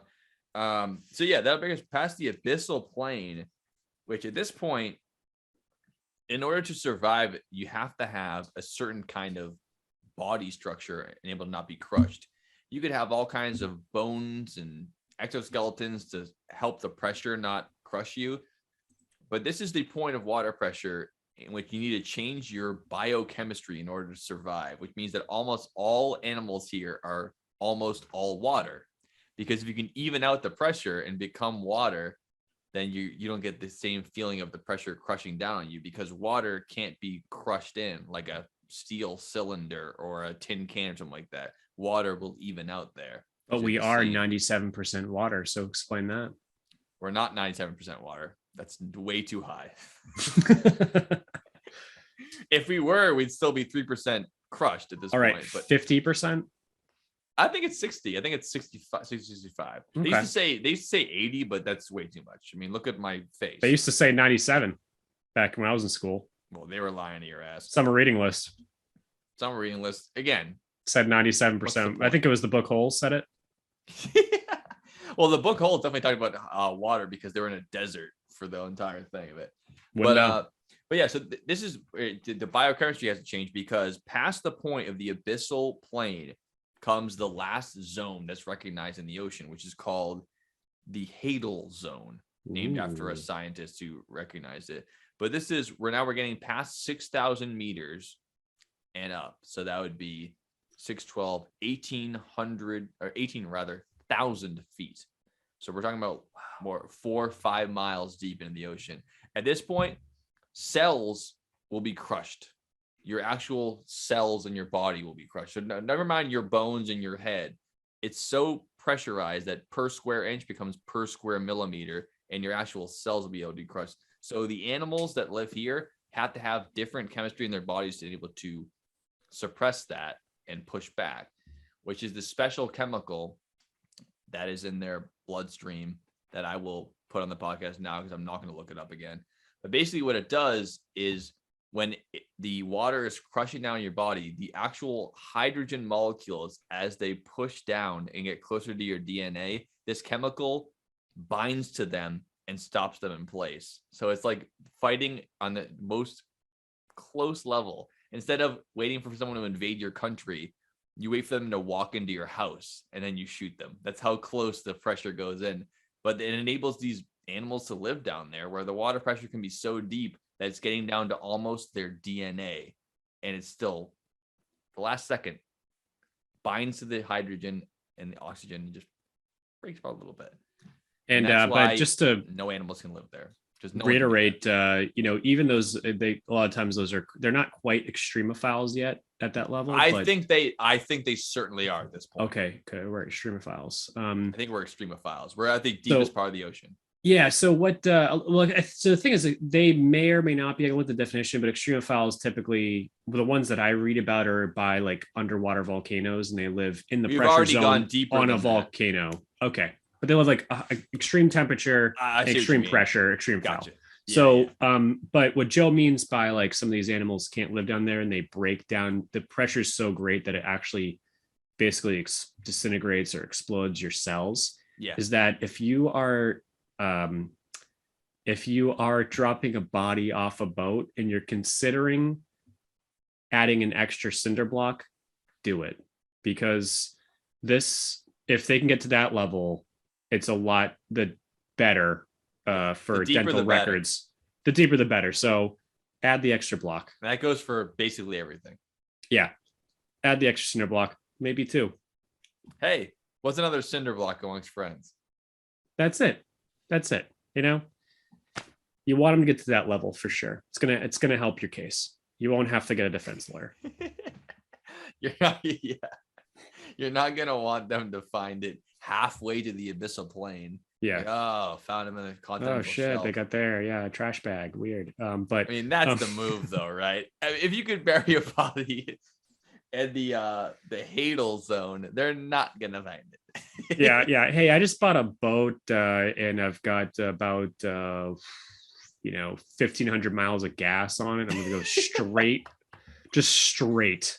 Yeah, and then come back. People don't do this because it's prohibitively expensive. But if you did bury a body at this point in the ocean, there is close to 0% chance that anyone will find it. And by the time they do, whatever animals live there will have stripped it to the bone, because that's the only food they've seen in the past 5 years. So you're pretty safe at that point. Yeah, you're pretty safe at that point. All you have to do is take a boat basically halfway between California and Japan and drop it just there. Just in the deepest part. Perfect spot. Plenty of cinder blocks. Yeah. You'll be just fine. Enough. Yeah. I mean, a lot of, and that rope's got to be, I wouldn't use rope. I'd use metal wire if you could, just to make sure it doesn't. Chain, dude. Chain it. Problem with chains. You got a problem with chains? No problem with chains. Dude, if you drilled a hole in every arm and then put like a chain link through the bone right there and in the legs and all these places, get the chains in there, get some of those like hiker, what are they called? Carabiners. Get those through the bone hole that you just made. Yep. Cinder blocks, like a lot of cinder blocks after going that far in the Pacific or the Atlantic. Yep. You're pretty good. So if you're doing that, do that. Also, if any criminal defense lawyers are listening, this is not a recommendation. This is a comedy podcast to some degree. This entire podcast is a huge joke. So it's a big joke. Take what you want of it. Look at every part. But if you want to do it right, no one asked us, and we just gave great advice on how to dispose of a body in what's coming up to be Mariana Trench. Great place to drop one if with enough cinder blocks. Or what's that element that we decided you can't fit in a FedEx box? I don't remember it because it was what you said, so you should probably remember it. But I definitely it's right here. So densest element is osmium. So get some osmium. Yeah, get some osmium, some chains. It should be as easy as killing this person. You already. We'll leave that up to you. Drill some holes in the arms and the legs. Get chains through there. Get a whole bunch of osmium, and drive out to the middle of the Pacific Ocean. Give it the old Evo. Evo. Evo right off the deck. Oh, I thought you said oil expeller. What Evu? Olive oil. Extra virgin olive oil. Extra virgin olive oil. No. Give it all the old heave-ho and send them to Davy Jones' locker. Yeah. With some osmium and some chains. There you go. Yeah, we'll patent that. No, we won't, because we'll be criminally responsible. But anyways. Well, we get money. Well, it's like a weird thing. We could talk to some lawyers. But I've talked to some lawyers where if you can afford that much osmium, just pay someone to kill them. Like I don't know how much osmium is. It was only discovered in 1803, and it's derived more expensive than gold. Well, weirdly enough, it's derived from the Greek word osmi, which means smell. None of this makes any sense. It smells like Teen Spirit. It smells like dead bodies in the Pacific Ocean. Nirvana That's what they always say about osmium. Yeah, we do. Actually, strangely enough, that chemical that helps bind the H2O away from the cells, they say is one of the reasons why fish smell fishy, because all fish have it to help their bodies, repel the pressure of water. But only some of them have it in such a degree that they can go deeper and deeper. So the real deep ones are real fishy. Oh, they probably smell like absolute shit. Yeah. And we're going to get to the deeper one right now, because after the Hadel Zone, you get to 8,000 plus meters. And at this point, you're at the deepest point that Earth exists beyond a trench. And there are a couple of massive trenches in Earth, not just massive in the point that they're deep, because obviously they are. So we're talking about it's depth, but actually they're very wide too, and they're wide enough to be a geological phenomenon. The widest of which, as Dylan mentioned, the Mariana Trench, which is the deepest point in the ocean in the world that's naturally occurring. Is it the Marianas Trench? I thought that too, but I've done a lot of research on it, and I've called it the Marianas Trench for my entire life, and I'm forcing myself to say the correct term, which is the Mariana Trench. I know it's annoying. It's like D'Angelo is the name of the restaurant. That's annoying, right? It's D'Angelo's.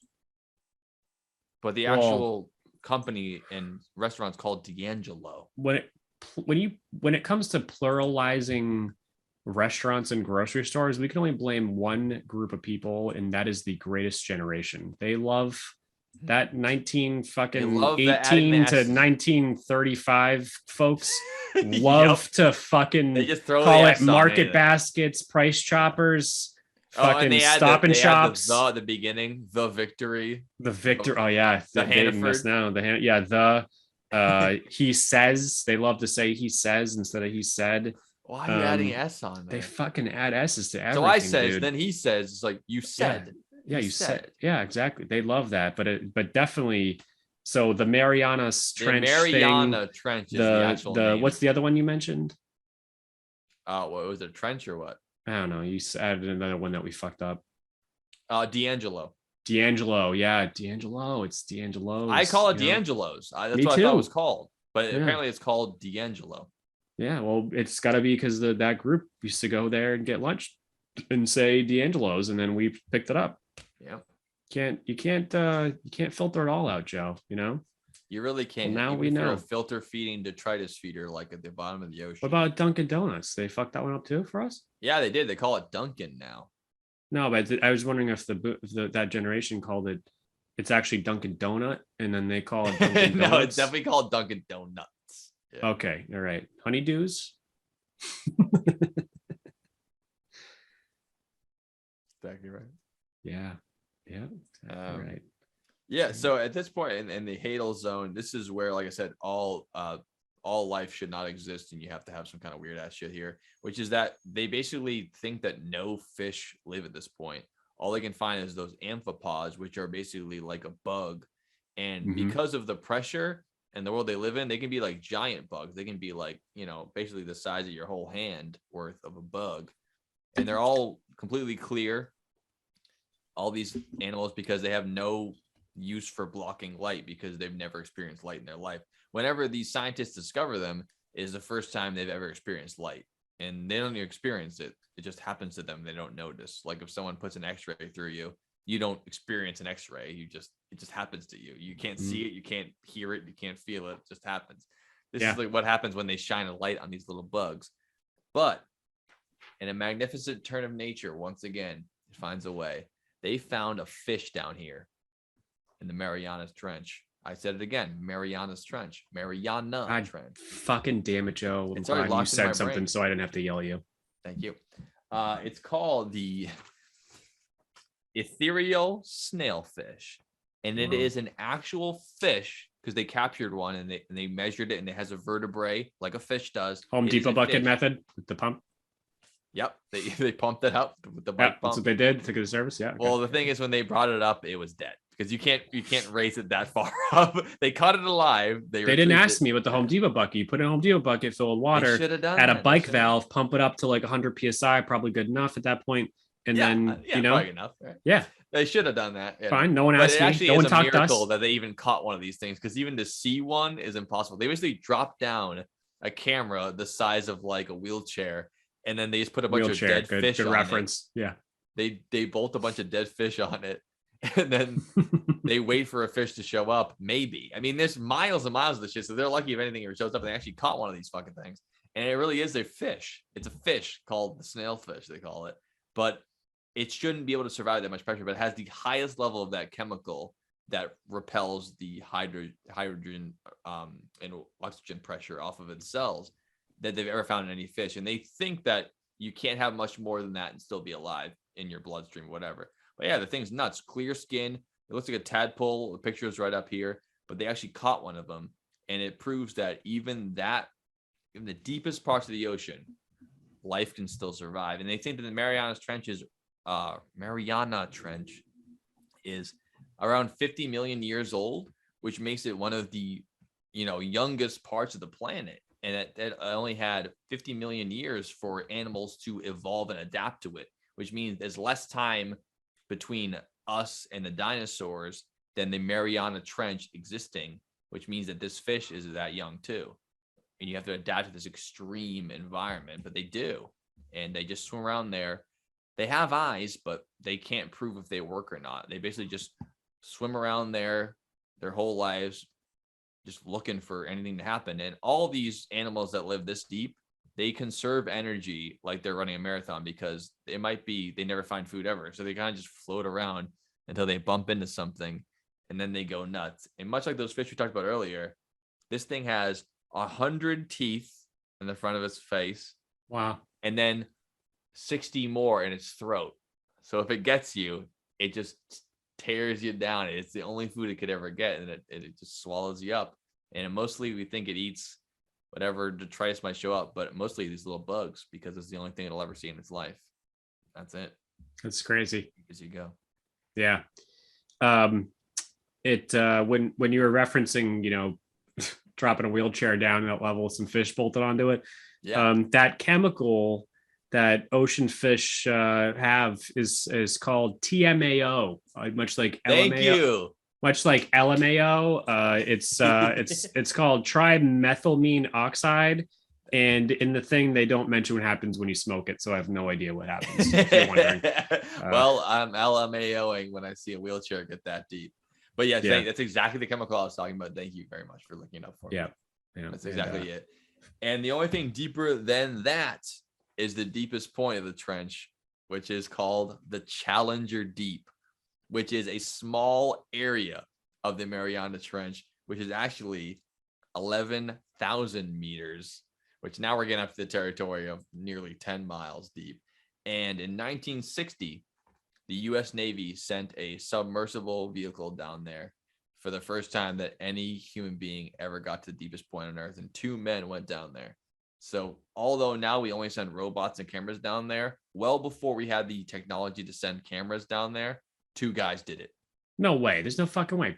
Human beings have actually been down in the Mariana Trench. They went to the Challenger Deep, which is the deepest point. Yeah. You shit me? They sent them down. They barely saw shit, because the entire thing is basically like a giant sphere with like a pinhole this big and lights at the bottom. And they reported what they saw, but it was more like sending a guy into orbit. It was just to say, can we do it? Yeah, of course. The vehicle is in the Navy Museum in Washington, D.C. now. Yeah. Wow. 1960, they did this. That's when all the cool shit was happening. Yeah, I mean, they're sending a guy into space and a guy to the bottom of the ocean. Within the same decade, they got as far out and as deep as you can go. So we're basically riding on that high until the apocalypse. I think we're never going to beat that. Yeah. But I'll tell you, ever since then, when they've got to the Hadel Zone and even near the Challenger Deep, they found, very sparingly any animals. They are learning more and more every year. But what they did find there was a plastic bag, which means that the pollution of Earth has even gotten to the deepest point of the ocean. Nice job, humanity. Fucking crushed it. Plastic bag. One, that could be any of our bags. It's not mine. I refuse to take responsibility. Yeah, I mean, it's in the Pacific, plastic so bag. Probably not my bag. That deep in the ocean, they find a plastic bag. It's like, God damn it. like with the handles on it and stuff, like a fucking shopping bag. Grocery bag. Yeah. God Wow. damn, man. Hey, that's fucked. That is really fucked up. Anyway, that's all I got. That's as deep as I go. Well, I go deeper. I go about little bit deeper there. I'm going to 40,230 feet, aka 12,262 meters around the same time, 1965. That's below the lowest point in the ocean. Fuck yeah. Yep. Let's get deep. This is as deep as it gets. And and it was opened in 1965 and was active up until 1995. It was officially closed. And we're talking about the Kola super deep borehole. Hell yeah, we are. Crazy hole. And the whole point of this fucking hole is that it was in competition with another American hole. And a hole competition. Yeah. Much like the space race, it was the depth race. It was the depth race. And I deleted fucking deep. So fucking deep, Stephen Hawking, dude. It's so deep. So I deleted my Word document I was just using forever. And That's cool. It doesn't matter though. It's all good. It was an American hole that was the space race of holes between the Americans and the Russians. Americans did it, and they did it off the coast of Mexico, and they didn't get fucking deep at all, and they bailed because of a lack of funding. So, but the Kola super deep borehole didn't fucking stop going deeper into that hole, and they kept going. And it's in the Petshigensky district near the Russian border with Norway on the Kola Peninsula. And this thing, I mean, when you first told me about this, I think it was abandoned in Russia. You first brought this up, but like, I sure did. I mean, it blew my fucking mind early. It's just craziness. Yeah. It's basically as close as you can get to the idea of digging to China or like digging to hell. Like this is as close as we've ever gone. Yeah, they call it like Hell's Hole is what they eventually called it. And they were shooting for like 44,000 feet, and they only got to 40,000, like 200, whatever, which is still 22 miles deep. And one of my favorite facts about the Kola super deep borehole is that around that depth, they did find a fossil, like it was like a fossilized piece of like I forget again, my fucking notes are gone, but a fossil of some sort. So there's a lot that we don't know, like as Earth was forming, how is there fossilized material down that deep of like actual organisms? It's very odd. I mean, obviously a lot of fossils that are that deep, it's because sediment grows over them and then it pushes them 22 down. miles. It doesn't. That's part of like Earth's formation. It was still a red ball, I thought, like. Well, no. Well, I mean, it doesn't have to form like out. Like it didn't have to be born then and just form out. It formed like this, and it crushed together. It's like making a snowball is how Earth was formed. They didn't start and then just start adding stuff to it. It took all the snow and they crushed it down and down and down until it was so compact it became a solid object. But it doesn't mean that the thing survived at 22 miles deep, but it meant it survived pretty fucking deep. And then it got pushed down for millennia and millennia and millennia, which, I mean, it must have started a long way down if it got that far down, because it didn't start at the top. It still wouldn't be there. Well, I'm wondering, is that like, we don't really know that. What if it did start at the top and that was just a different layer, like 22 miles of layer? That would have 22 miles of layer could have been a billion years ago, like that's where the layer was. It's very strange. So, pretty fucking insane. And it was 9 inches in diameter. So they did 9 inches down, fucking 40,000 feet, which also is known almost as every man's dream. 9 inches wide, 22 miles long. There we go. Yeah, chicks That's love what the that. ladies like. Yeah, they like a nice skinny long one. All length, no girth. Yeah, you hit the back right immediately. It's so fun. Yeah, hit the skull and then you can't feel the sides. Yeah, that's what they always say in Russia. So they always say that. They always say that. They can't so stop cliche saying at that. this point. Jim Sokolov fucking says that. And hit the back, don't hit the sides. So Pole Yeah. vault down a canyon. penetrate the super deep borehole a third of the way. Like, can you imagine if it was a little bit wider though, like 2 feet, and they greased you up and they just sent you down that thing, and you're falling. How long would that You're take? falling longer. I mean, you couldn't even jump off 22 Mount miles. Everest. You wouldn't. If Mount Everest had a diving board, you would fall longer down this borehole. That's how long it would take you. Oh, totally. By a multitudes, not just by like twice as much. It'd be like way more than that. Yeah. Mount Everest isn't even that tall if you look down. It's not. It's 26,000 feet. Yeah, I mean, basically, This is 40. The Earth is like a, if it plus was an 1,000 feet. orange, this would be like a bumpy braille orange, and you're going like a big amount down there. It's insane. Mount Yeah, Everest but is you're not even is going a tall, big though, amount down there. The Kolasipti borehole is like isn't shit compared to until the whole thing. how deep the fucking Earth is. Yeah. So it does remind me of second hole that I will bring up after this, but yeah, it's Relatively. just insanely deep. They stopped digging at 40,000 feet instead of 44,000 feet. Their intended hole depth because they went one, the drill bit looks a lot like the predator's mouth fish that you mentioned. Oh, nice. Yeah, the sarcastic Yeah, it has that fish. fucking situation. The sarcastic fish mouth is basically what they use to drill down this thing. They use that fish mouth and went down. And the temperature started to surpass 600 degrees. So it was, destabilizing that the much hotter. drill bit to a point where it's not it's not necessarily melting because the boiling point of metal is more, but it's becoming soft and unable to drill anymore because it's so fucking hot. That's So- wild though, because if you drill down like a certain amount, it's so cold that the sun no longer affects it. But the deeper you get Hotter it towards gets. the Earth's magma core, and then it gets hotter. Yeah, It's it's fucking so hotter. wild. Yeah, it's totally wild. So so they shut it down, and then Shut down. yeah, so they found microscopic plankton fossils at 3.7 miles down below the surface. Wow. That's what I was mentioning. Pretty fucking nuts. So yeah, it must be from like ocean currents back, like fucking 500 million years ago, and then it just got yeah, and you pushed think down. billion years of sediment, 3.7 miles sounds about right. Yeah, Right? Yeah, I guess so. I mean, it's not crazy. But So I mean, it must have been a great discovery though, after seeing all rocks all the time, to be like, there's actually fossils of things that used to be alive down here. We're goddamn on the frontier of science right about now. yeah, exactly. How And, did they get it up?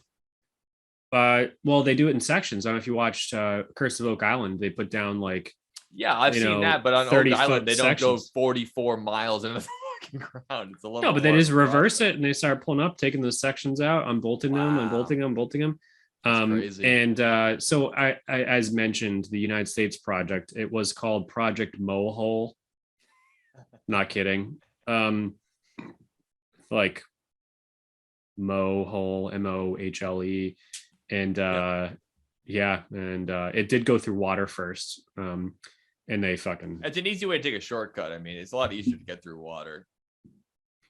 yeah, so If you're definitely drilling. cheating. Yeah, it's totally It fucking is cheating, but Yeah. but it's like you could Well, save and yourself a lot of- it fills with fucking water. Like I know, I'm sure the other ones do too, but I feel like yeah, that's I'm like- sure at some point you're gonna fill with water no matter what. Yeah, you're like getting what water. do they So- call it? Like the there's a name for that. The water table. Like most Earth yeah. has like a section where you just have to go through water because the way that it settles on the planet. But yeah. Yep. Yeah, so that's that. So right now, if you want to go visit it, it's my favorite part. It's in like 2000, it's all this, there's a big structure there that looked like an oil drilling platform. And they just fucking smashed the shit out of it in like 2007 and then scrapped as much of it as they could. And now you can go there and it's literally a 9-inch diameter fucking plate in the ground. That's Wow. it. It's not like it's this big fucking thing. It looks like when if you bolt off like I'll really bring it up big again. pipe, We had it during the other pod, but yeah, it looks like someone like it's a little like put, shitty like, a- fucking plate. Yeah, they just drilled like a little like not even a manhole cover, like a gas cap for like natural gas or something. That's all it looks like. It's like this is the most intense hole in human history, and they just kind of like make sure that no one's, I don't know, what are their shoes gonna fall down? They can't fall down it, so I don't know. They're just figuring they maybe don't fuck 9 with Earth. inches. People will start filling it up with like vodka bottles and stuff. I guess it would be irresistible to start throwing shit down there. The deepest. You have to throw shit down there. Why did no one do this? Like that has to be why they bolted it down, because they're like, people are just gonna start throwing shit down here. Dude, I could bring my cordless fossils of Svedka bottles 20,000 years from now. I've seen the whole. I could bring my. It's not welded shut. I could bring my cordless, and even if it is, it's not well. I thought it was bolted shut. It's bolted shut, but dude, I have a cordless Cobalt 700 pound-feet of torque fucking impact gun. I get those bolts off in literally 45 seconds, and we can start throwing shit down there. Can you imagine just throwing some glow sticks down there and just putting your head and just looking? Oh my god, even better, satisfying. And even better. Hear the end of it. Even better is that you could do the math for 40,000 feet at free fall with gravity falling at 9.8 meters a second. You could calculate how long it would actually take something to hit the bottom. So let's say that at free fall, 40,000 feet might take you 15 minutes, realistically, maybe less. Once it hits terminal velocity, it goes to the same rate no matter what. Exactly. 9.8 meters a second, I think, is in a vacuum, but overall, you're looking around 10 meters a second. That'd be pretty close. I mean, there's probably not a whole lot of wind resistance when you're in. No, there isn't. Yeah, exactly. So you're looking at probably right on 9.8 meters a second, 40,000 feet. And what I would do is I would take a very large firework with a fuse that lasts that long, get it down there, blow it up at hopefully somewhere around 40,000 feet, and listen to what that sounds like. Everybody right now is listening to this podcast. Please fucking listen to people who find giant holes in the earth because they exist. And then they throw M80s down there. It goes pew, pew, pew, pew, pew, pew, pew, pew. Like they make weird noises. That must sound amazing. It's not like it sounds like an explosion. It makes these ridiculous laser sounds. So if you throw a pretty good sized firework down there with a 15-minute fuse and blow it up, it would be so weird. And there's also that pressure is going to go somewhere. It sounds like that lasers. Pressure has to go somewhere. So it's going to have to come up because it's got to do something. So I probably wouldn't lean my ear right onto it because all of it. No. You gotta, you just have a couple beers. Then 15 minutes later, hopefully you hear something. But it's going to come up because there's nowhere else for it to go. We think the pressure down there is going to go through the wall. Not happening. The least resistance too. Just a straight tube right up. Yeah. It's just fighting air pressure at that point. It's a great idea, and no one asked us, but this is what you should do. But this is that's why we're here. This is why we're here, because if you drop the firework M80 at the very least, it's something cool is going to happen, and we're prying at the edges of what should be done and what can be discovered on this podcast. Yeah, and that's a great fucking idea. Take your cobalt drill, wind that thing up, time your get those bolts off, 2 mile long fuse for that M80, and let it rip. Let it fucking rip. And fuses, we've seen the movies, like all the cartoons, you can't put those fuckers out. No. Even if you try, they don't even, you can, you get ones that are waterproof as well. So they can, you have to have waterproof, and also the terminal velocity down a tube, which I imagine is not going to matter, dude. Oxygen, the deeper you get into the hole. Yeah. Well, I don't think there's as much oxygen at the bottom as there is at the entrance there. No, but some of those fuses they burn phosphorus, so they don't need oxygen. So wow, I thought you still needed oxygen to have a flame, even if you have phosphorus, and phosphorus like makes it easy or whatever. Because they have those underwater fuses. But water still has oxygen though, right? Hydrogen. Well, then you should be good down there too, because there should still be oxygen down there. Right. No, you're probably. Right. I don't fucking know, but you have sediment. I'm sure that's it can be done. Yeah, people do send bombs down very long pipes, and they still go off. So it's so cool. It's like, it sounds like Star Wars lasers getting shot out of fucking TIE fighters. It's like a weird sound, and they should do that. That's anyone who goes out that area near Norway. Just buy a cordless impact gun, take them off. You could probably even do it with a ratchet fucking thing. They're not welded shut. Don't be a pussy. Do it. Go do it. Yeah, go do it. What's gonna happen? What's gonna fucking happen? What's gonna happen? Right now, Russia's so busy right now. They got other shit going on. They're ruining the world, so why not just go fuck up their borehole? Yeah, like you're about to join NATO. You're gonna be protected against all that. Just go do it. Yeah, and dude, if you do that, no one's checking right now. Literally, no one in Russia is focused on the cold. No one's checking. Borehole. Not even people who are from the Czech Republic aren't checking. They're not checking. No one's fact checking. They're checking hard, but they're not checking anything. Yeah, so go, please God. This podcast, I'm sure it's reached Russia already. We got to look at our thing, but I did look at the thing recently. Our number 2 and 3 beyond the United States, Belgium, Ireland. Dude, there we go.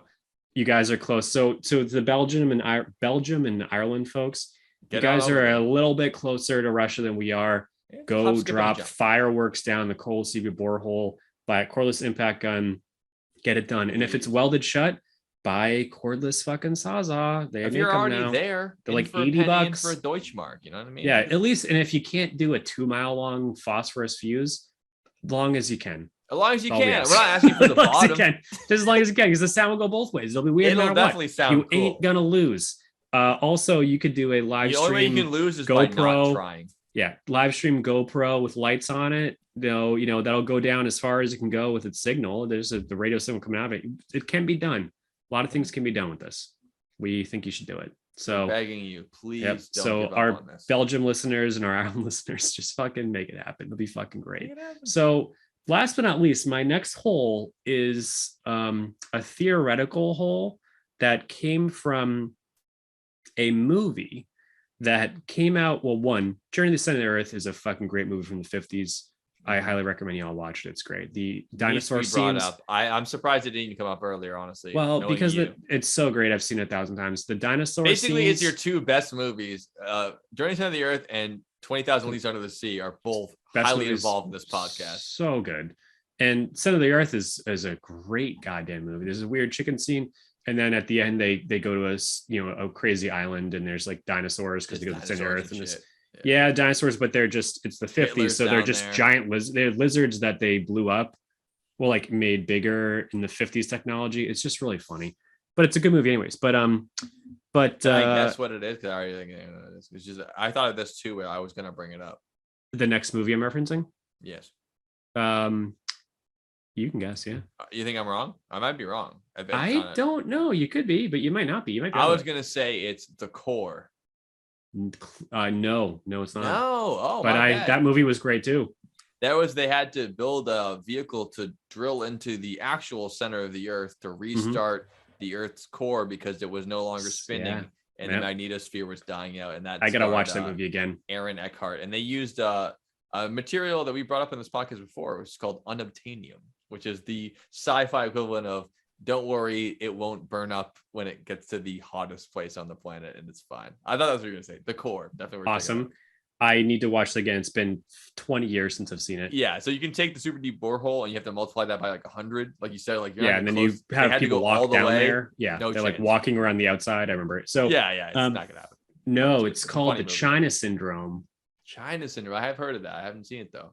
So the China Syndrome was about a nuclear power plant in Pennsylvania that had an uncontrolled reaction due to unstabilized uranium or plutonium or whatever it is that wasn't cooled enough. And then the core melted, similar to in the future, which would be Chernobyl. Yeah, where it just melts straight down. And you can't stop it. You can't stop it. Can't stop it. It's never going to stop. It's the best drill ever. It's the best drill ever. It'll never stop. It doesn't need anything besides itself. It can't stop losing energy. It just goes down forever. And they're saying from Pennsylvania straight down will be China. And all of a sudden you've got this big hole due to a unstabilized nuclear reaction, fission, not fusion. Yep. And that's it. And that movie is so weird because within months of that movie coming out, the 3 Mile Island disaster happened in Pennsylvania. That's what I was going to ask you. If it was based on 3 Mile Island. It came out before it happened. Wow. The movie was about Pennsylvania nuclear power station, and this happened. And then 3 Mile Island happened. The exact same happened. And dude, their director must have been like, dude, called it. Yeah. Fucking right about this one. Knew it, dude. 3 Mile Island, fucking mess. So that is the next hole that no one's done yet, and I wouldn't stop them. Just unstabilized. I mean, if you really wanted to accomplish the deepest hole, down. You could set that into motion if you really were a psychopath. Like Kim Jong-un should do that, dude. Like he doesn't care about the world anyway. Just might as well make a record. Deepest hole ever. Yeah, he's just trying to get on the fucking map. You know, like fission reaction, and then maybe if you put it in just the right spot, it might pop up, through America. You got to be yourself, and he's not doing that. He's trying to compete with major world powers and say he's one too. It's like, dude, just shut the fuck up. Stop your bullshit. Just dig the deepest hole. What's wrong with that, man? He's trying to compete. It's like being the best at curling. If you're not a 7 foot tall basketball player, then don't try to dunk. Well, and exactly, and you're coming late to the game, bro. Like if you want to be, it's like right now, me being like, I'm gonna decide right now. I'm gonna pick a goal that's completely not realistic and actually impossible, not happening, and then devote my whole life to it and say I'm respectable because I'm an NBA player. It's like, dude, no, like That's just crazy. do your own thing, man. Find and your lane. Be like the if guy he wants who to swallowed be, the most if he's amount of listening, nickels. what? Peter Griffin. Try to swallow the most nickels. Find your world record that no one else is going to try. That's it. Like the biggest pancake or the deepest hole. Yeah. So if he wants to get on the map like authentically and respectable, like we'll have a world conference for him. Not anymore. I hope he fucking gets his head blown off, but he's way worse than that. But if he didn't already commit all the worst crimes in the entire world, be like, dude, just do something fucking weird, man. Dig the deepest hole ever. And then we'll come to your country or vice versa and have a big award ceremony and you get fame and fortune. And instead of being like, I have an ICBM that can go fucking 230 miles into the Pacific Ocean and scare people. It's like it's not shit. You're not fucking shit. Yeah. Do you want to have the 50th worst nuclear program or the #1 best hole? That's exactly what I'm saying. And that's no brainer at that point. That should be the fucking start of this podcast right there. That is the best quote that we've heard from Jim Sokolov all fucking day. And all Jim. All Jim. I can't believe you stole that from him. Yeah, that's it. That's hey guys, that's holes in the ocean. That's the deep. I'm gonna call this one, I think, because it gets deeper. Yeah, that's the deep. Or you can just call it the super deep. Underwater sun.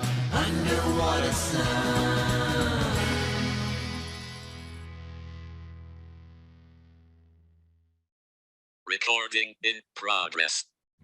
There we are. Official finally. Thank you, Stephen Hawking and DJ BP. Final thoughts. There we go. Kicking off final thoughts section. You want to go first? Joe's favorite part of the podcast.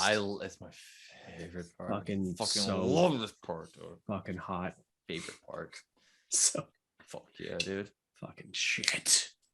Fuck yeah. I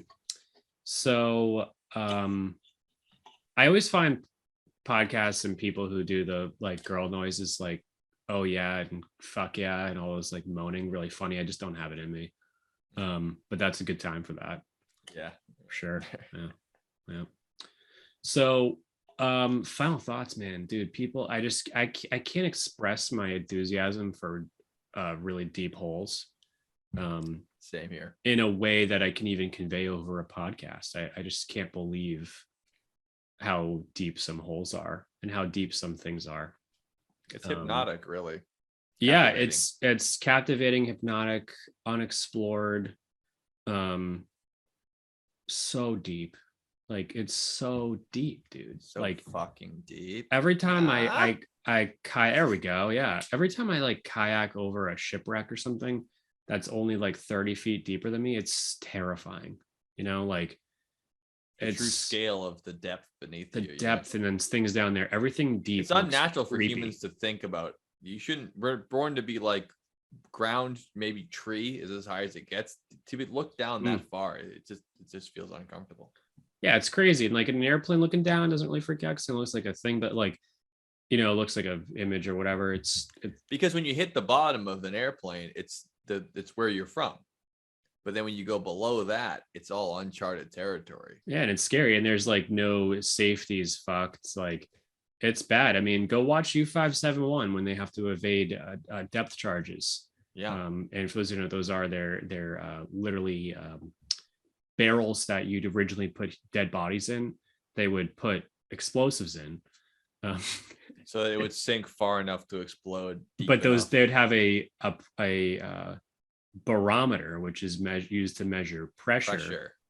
Hooked up to some sort of a fuse. So when it hits a certain depth, which would be the average or max, they set it on the thing that shoots depth charges off the side of the boats. Yeah, so they can guess. So they can guess where the submarine is, so it can blow up the submarine. So in the movie U-571, it's about Matthew McConaughey, who's a famous naval dude who runs a British or American submarine. They Submarines take over. keep getting deeper. I stay in the same age. Yes, they do. That's a quote from him right there. And they take over a German U-boat, U-571, and then they go down depths while they're getting depth charged. It's fucking crazy. But the pressure, that's the best movie I can think of right now, besides probably Das Boot and fucking K-19 or whatever. All these other submarine movies where the whole starts. October, another great Hunt one. for October, yeah. Famous German another famous German Sean Connery. Famous German. That one's Russian. Sorry. Hunt for October? Oh yes, it is. I'm but from yes. Russia. Sorry, I got confused. Scotland, Russia. Yeah. I got confused for a second. Yes, love that. But Slightly after World War II. he plays a Russian, which is my favorite. Yeah. He's not the most Scottish Russian of all time. Scottish fucking guy of all time. And the hull is coming in like it's getting hit with a bat. That's how they're at a depth where the hull of the U-boat can't withstand the water pressure. So it's just water pressure. It's crazy. Holes are so crazy. Deep holes. The deep ocean is insane. All those fish, all that fucking TMAO going on. Wild. Yeah. It's final thoughts. I can't even express how amazed and impressed I am at the level of deep the Mariana Trench is in the Kola Super Deep borehole. I'm very impressed. It's like this podcast. It's so deep, dude. So deep, and it's so impressive. And we're actually an international podcast. It's called the Dylan Joe International Basement Podcast now, because we have listeners in Ireland and Bulgaria or something. Belgium, Belgium. And that's really something. It really is. And I don't have a whole lot more to say, but my final thoughts are very similar. Seconding everything you say, as always. Well put, man. Just fucking perfect. I did forget to mention that in the Challenger Deep, which is the deepest part, the equivalent of the pressure would be 1,800 elephants stacked on top of your head. So that seems heavy to me. How much PSI is that for a Home Depot bucket? I'm not sure how much that is. But David Attenborough said it was close to 1 ton on top of your fingernail, which seems like that's a lot of pressure. So 1 ton is how many thousands of pounds? I think it's 2,000. So 2,000 PSI. Let's just round up to 2,500 PSI. It's more than that, though. Okay, 3,000 PSI. Pounds per square inch, though. Like, think about it. Like, you could have 100 pounds per square inch is a lot more than 100 pounds of bricks on you. Yeah. So if your head is like, I don't know, 20 square inches, and there's 1,800 elephants, that's 1,800 times 2,000 pounds per. Just look up the PSI of the Challenger Deep, and you'll get it right there. And I'll give you a sneak preview. I'm ready. It's so deep. Wow. It's so deep. So deep. Yeah, and I just like you said, I love the idea, the depth of the ocean, because something about looking up at space fascinates me. I'm so much more interested in it. I've never really been that much into the ocean. I mean, I love being at the beach. I like being on boats. It's all cool. But something about diving down, it's just so terrifying to me. And it's not as beautiful. It's more scary to me. It feels like being in a cave, where I'm so much more interested in like what goes on in like the depth of the universe rather than the depth of the ocean. And some people are just much more drawn to that. Even in video games, when there's water levels where you have to hold your breath, it's just terrifying me. I don't enjoy it. I just hate it. I'm trapped in a cave in the water, and I'm just terrified and anxious, and it sucks. But it doesn't mean I'm not fascinated with it. I'm not fascinated. I'm not happy about climbing the Dyatlov Pass, but I still think it's fascinating. I want to learn about it. It's cool as hell. Yeah. And the difference between looking at that and the stars, we talked about recently, that you can look at Polaris and it's 400 light years away. You can see it clear as day. But if you want to look 400 feet, not light years below the water, you need a fucking submarine. So yeah, it's a whole other world submarine down there. Yeah. And probably all of our species has a similar thought, because oceans account for 70% of the Earth's surface. Right. But just 5% of the oceans have been explored and charted. Right. So most of the planet is ocean, but most of the ocean hasn't been explored. Hasn't been shit. Yet we know about distant galaxies. We've actually, as of last month, have captured a picture of the supermassive black hole at the center of the Milky Way galaxy, which is light years away and is the size of multiple solar systems all combined. We can see that, chart it, figure that all out with all the cosmic peril out there, all the insane science it takes to do that. But we barely know anything about the deep. And it's right here. It's crazy. And just make sure that you know that Joe said black hole, not blue hole. They're different. They're different. That's it, guys. We'll see you guys next week for another episode of probably not holes. That's all we know right now. I mean, I wouldn't put it past us, but it's probably not going to be holes again. Probably not going to be holes. So we love you guys. Have fun in Belgium and Ireland and wherever else you guys are listening from. It's a basement podcast. It's a basement podcast. We'll see you guys next week. We'll see you in Davy Jones' locker, you scurvy shitmates. 2.5, 7, 14, 21, 27, 27, 37. What you say? Shiggity smoke, Schfifty Five. Shiggity smoke. Yeah, all right, cool. So I'm not doing that. That sounds completely pointless, and I'll just be in pain for the rest of my life. And I'd rather whole arsenal of rifles that they shoot at the birds with. So to save the birds. So if someone's entire job in Butt, Montana is to literally shoot at birds to save them, or Dirty Dan's dark blue hole or whatever that was called. Or Pinhead Larry's dark blue hole. Pinhead Larry's blue hole. Blue hole meaning water hole. Alien objects in your rectum. Yes. So like any ER doctor. Like, this isn't just the deep people ocean. Are shoving shit up their ass and they're bored. It's just what's going on. I don't know what leads to that, but that's exactly it. The Butt, Montana hole, called the Berkeley Pit, doesn't. It's not called the Butte hole. They really fucked up. It should be called the Butte hole. The Butte hole in Butte, Montana. Super deep hole. Super deep blue hole. Yeah. Yeah. It's not as We big got as Jim Jim Sokolov. Sokolov one. Barry Feinstein. Yeah. Wow, those guys. Yeah. Always coming together. I can't wait till Morgan and Morgan drills That's exactly their hole. what it's gonna fucking say, because he represents more territory than Barry Sokolov and Jim. Sorry. God damn it. Dude, it always makes me think I'm of going my to jail. cousin Vinny. I'm With going the guy to jail. who's stuttering the whole time. My client, and like, oh fuck, we're gonna take the left. Because you can't choose them; they just are that. It's so funny. It's just so funny. Jail fuck. Oh yeah. Oh no. Fill up. What? Okay.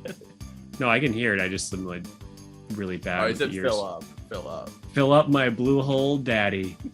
Yeah, there we go. That's what probably a lot of the oil workers at the Z44 Chival well are thinking about right now. A basement podcast. There we go. Thank you, DJ BP, and a special guest, Stephen Hawking. Sulfuric acid. That hole in butt got fucked, huh? Hole in butt got fucked so hard because of this. So, This podcast is so cool. So it's a mile. This podcast is so cool, and I hope you guys. And we want to thank everybody who listens to this podcast, because We love all you listeners. we couldn't do without you guys. Thanks for listening right now.